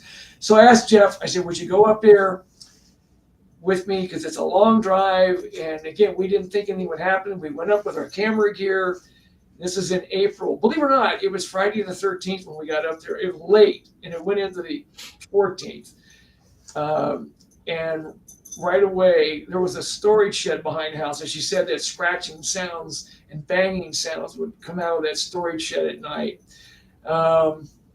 So Jeff puts a camera up on a tripod. He had a little like VHS, Super VHS or something camera on a tripod. And we were interviewing Jim Silcott. And Jim Silcott was a neighbor who lived next door with his wife at the time. He said he was killed sometime later. He got into an argument with the guy next door, and he butted heads with him, and he had a brain aneurysm on the spot and died. This is the same guy who witnessed the apparition, which I think is kind of strange, but it's stranger things have happened. Believe me, in this case. Wow. But he saw his camera. Jeff saw his camera moving on the tripod. He had centered it into there was a space where you go into the storage shed. He had it perfectly centered. We go out, we check it. Sure enough, the camera had been moved, not centered as it was, and he played it back. He had a deck hooked up to that camera. He played back the footage. Well, thought maybe he got it movement on camera. Not even that. It was just noise. But the whole thing that really was the most amazing part for me, someone had given her a Ouija board up there, and she said it was coming through because she wanted to communicate with whatever was, find out what was going on with this. And so Jeff and I decide that we're going to do the Ouija board and not allow Jackie to use it. And her friend was there, a babysitter named Tina Lawler. She was 16 years old at this time. She was very young at that time. She witnessed this. So Jeff and I started doing this Ouija board. It was the Ouija board to end all Ouija board sessions I've ever seen in my life, because right away this temperature drops in the room. It was freezing cold. And the planchette starts moving rapidly. You couldn't even keep up with it. And I was asking questions, trying to get information. Like, are you really a ghost? Yes. I said, how many ghosts reside among the living? It stated, phantoms fill the skies around you. Make no mistake, or something like that. And it said he was murdered, held underwater in 1930 in Pedro Bay. I later found out there was a mysterious death in the bay in 1930. I'm not sure if that's the same guy, but it was rather interesting. And then I said, well, why are you attacking Jeff? Why are you hang Jeff in this attic and doing all these things? And it spelled out something very cryptic. It said, Jeff has the likeness of my killer. And it says, I am full of hatred. And now here's what I should not have asked. I said, is there someone here that you hate? It spells out Jeff. Now, all during this time, tables vibrating, the candles that she had lit are going out one by one, and she had to keep relighting them. Our chairs were vibrating, sometimes bouncing up and down, all this paranormal physical activity. But when I asked it, is there someone here that you hate? And it spells out Jeff, right in front of me, and the two ladies, Jackie sitting to my left, she had to write down everything. I had camera there. Camera, again, neutralized. I would have the whole thing on camera, but it neutralized the camera that night. Tina's watching it. She's standing up. She was looking under the table to see if it's one of our legs, like moving the table. She knew it wasn't. And she went, oh my God. Like when she realized it's doing it on its own, psychokinetically. And then all of a sudden, when I asked it that question, it spells out Jeff. Jeff is levitated right in front of me and the two ladies, and it's fast. He flies through the air. He and the chair flew through the air and smashed into where the wall meets the ceiling. It knocked him out. The ladies went screaming out of the house. It was still cold. I went to pick him up off the floor to see if he was okay. He eventually came to, but he didn't say anything for a long time. I got him out of the house, but he didn't say anything for an hour or so. He couldn't talk. And I did get an interview. I think it's in the documentary after all this had happened. But that's the most amazing thing I've ever seen. With it, right? You know. Wow. That's what I haven't heard yet. Wow. Holy cow. So we are we're gonna wrap it up. You know, I have no problem letting this go long. Obviously some of our folks probably got snowed in with bad connections and Oh my gosh. whatnot. You know, unfortunately, they had warned me they weren't going to possibly make it because of the crappy connections, and I love them all. I want to just give a few shout outs real quick. Larissa Rex from the Haunted Mafia. You know, she's put together a lot of you guys to come to our event, and she is a rock star. So if you guys are interested in knowing more, check out, what is it? It's the Haunted Mafia. Hauntedmafia.events. Events. They put on some great events, and she's also got some films coming out, and also author of the Waldorf Effect, which is pretty interesting concept. And I'm trying to convince her to start a sequel book to that called The Walmart Effect and start to observe what's happening there. I'm pretty sure she started a right? So we can get some answers. Yeah, I can be reached on my Facebook. I have a Facebook. I don't do a lot of social media, but I have a website. It's for my business, really. It's barkhuntvideoproductions.com. And you worked with some amazing people in Hollywood. So head on over to Barkon Video Productions and see the litany of professional superstars this man has worked with and probably made look good on camera too.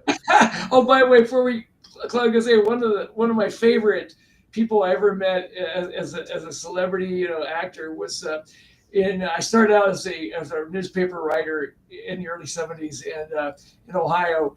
And I got a chance to meet Ray Bolger. He took me to lunch, and I interviewed him. He was the Scarecrow in The Wizard of Oz in 1939 that they shot out here in Hollywood.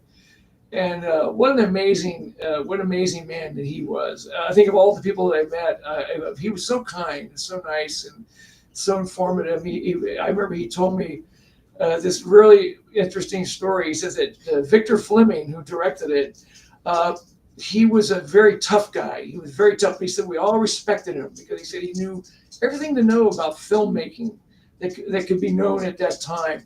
And of course, he later went off and did Gone with the Wind in the same year. He directed most of Gone with the Wind.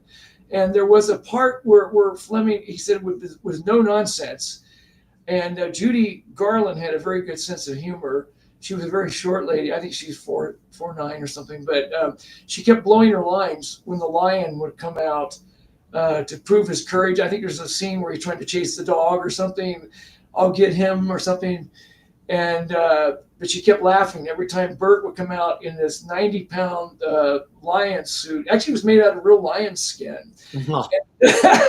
So it weighed a lot. But she would keep cracking up. And you know, back then, this was one of the first color films. It was shot in what they call a process called 3-strip Technicolor. They used a heck of a lot of light. Everybody would have to open up the barn doors on the sound stage every half hour because people would be sweating to death. And Bolger said he passed out a number of times because of the costume and the foam rubber and all that.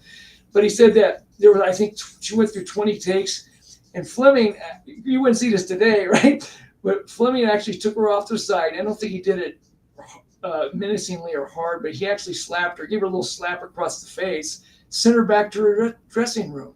And he says, "You're not going to come back out here until you do the scene." Oh, wow. Straight. And she came back, and then he felt bad because he had actually slapped her, not hard, but he did slap her. And he says, "Put an apple box up here," because she was short. Have her take a poke at me. He said, I felt like she should get even with me. And so they bring out an apple box. She got up on the apple box. Instead of hitting him, she gave him a kiss on the cheek, went out and did the scene in one take. Nice. Great story. Great Hollywood story. Yeah. So, Barry, I do thank you for being with us, and we'll definitely be talking more, you and I. I look forward to seeing you at AlterCon, and I'm sure now we've got a bunch of people who are going to want to come and talk to you about what's happening with Melody. Everybody's going to come. Be ready. Have notes. Have your notebook. You're going to have to record all this. You're going to get some education here that you weren't expecting. Right. But I also want to give a shout out to a couple of the sponsors for AlterCon, Ultimate Wireless. They're really amazing organization, company. They also run a talent agency, been around for like 15 years, definitely a great professional company. Also, April Bousset, the publisher of Ghosted Magazine. Bestie of mine at this point. We're doing another project with April. You can check it out on our website. So check out Ghosted Magazine, go subscribe. It comes out 4 times a year, or maybe I'm just going to now put April on the spot. Maybe it only comes out 2 times a year. And now she's going to have to publish it 4 times. We'll see. Hey, growth, scale it up. Also want to give a big shout out to Origin of Play, which is going to be really cool at our pop culture event and our Halfway to Halloween event. We got some retro game tournaments at Popped, and then we got a horror game tournament at Halfway to Halloween. So we got some great people coming on. And then BB Banks, 360 Photo, they're going to be at AlterCon. What's really cool is we're going to be bringing some of you celebrities up there to do, in place of your standard headshots and selfies, to do a quick 15-second 360 video with your with the fans. So talk to us about that. Don't forget that. That's going to be really cool. It's going to be. Well, you're going to get a video with John Zaffis or Ronny Le Blanc. Come on, like, come on. Like this, come on, 360. So folks, check it out. AlterCon is at blackink.events, along with some of our other events. You can catch Barry at AlterCon, and you can catch Leia. You will be at Arcane College and AlterCon. Yes. And we're going to be getting some of your, some of your sketch stuff, and I'm going to actually sage the shit out of myself so none of my people come to talk to you under my spear, because I don't need any more skeletons coming out of my closet. Folks, thank you so much for joining us here on Paranormal Jam Session, the sequel. Hopefully we'll come up with another one and try to get those folks that got snowed in on again. Barry, thank you. Leah, thank you. And you guys, thank you for joining us. We are out of here. You're welcome. Thank you. Have a good night. Good night, Leah.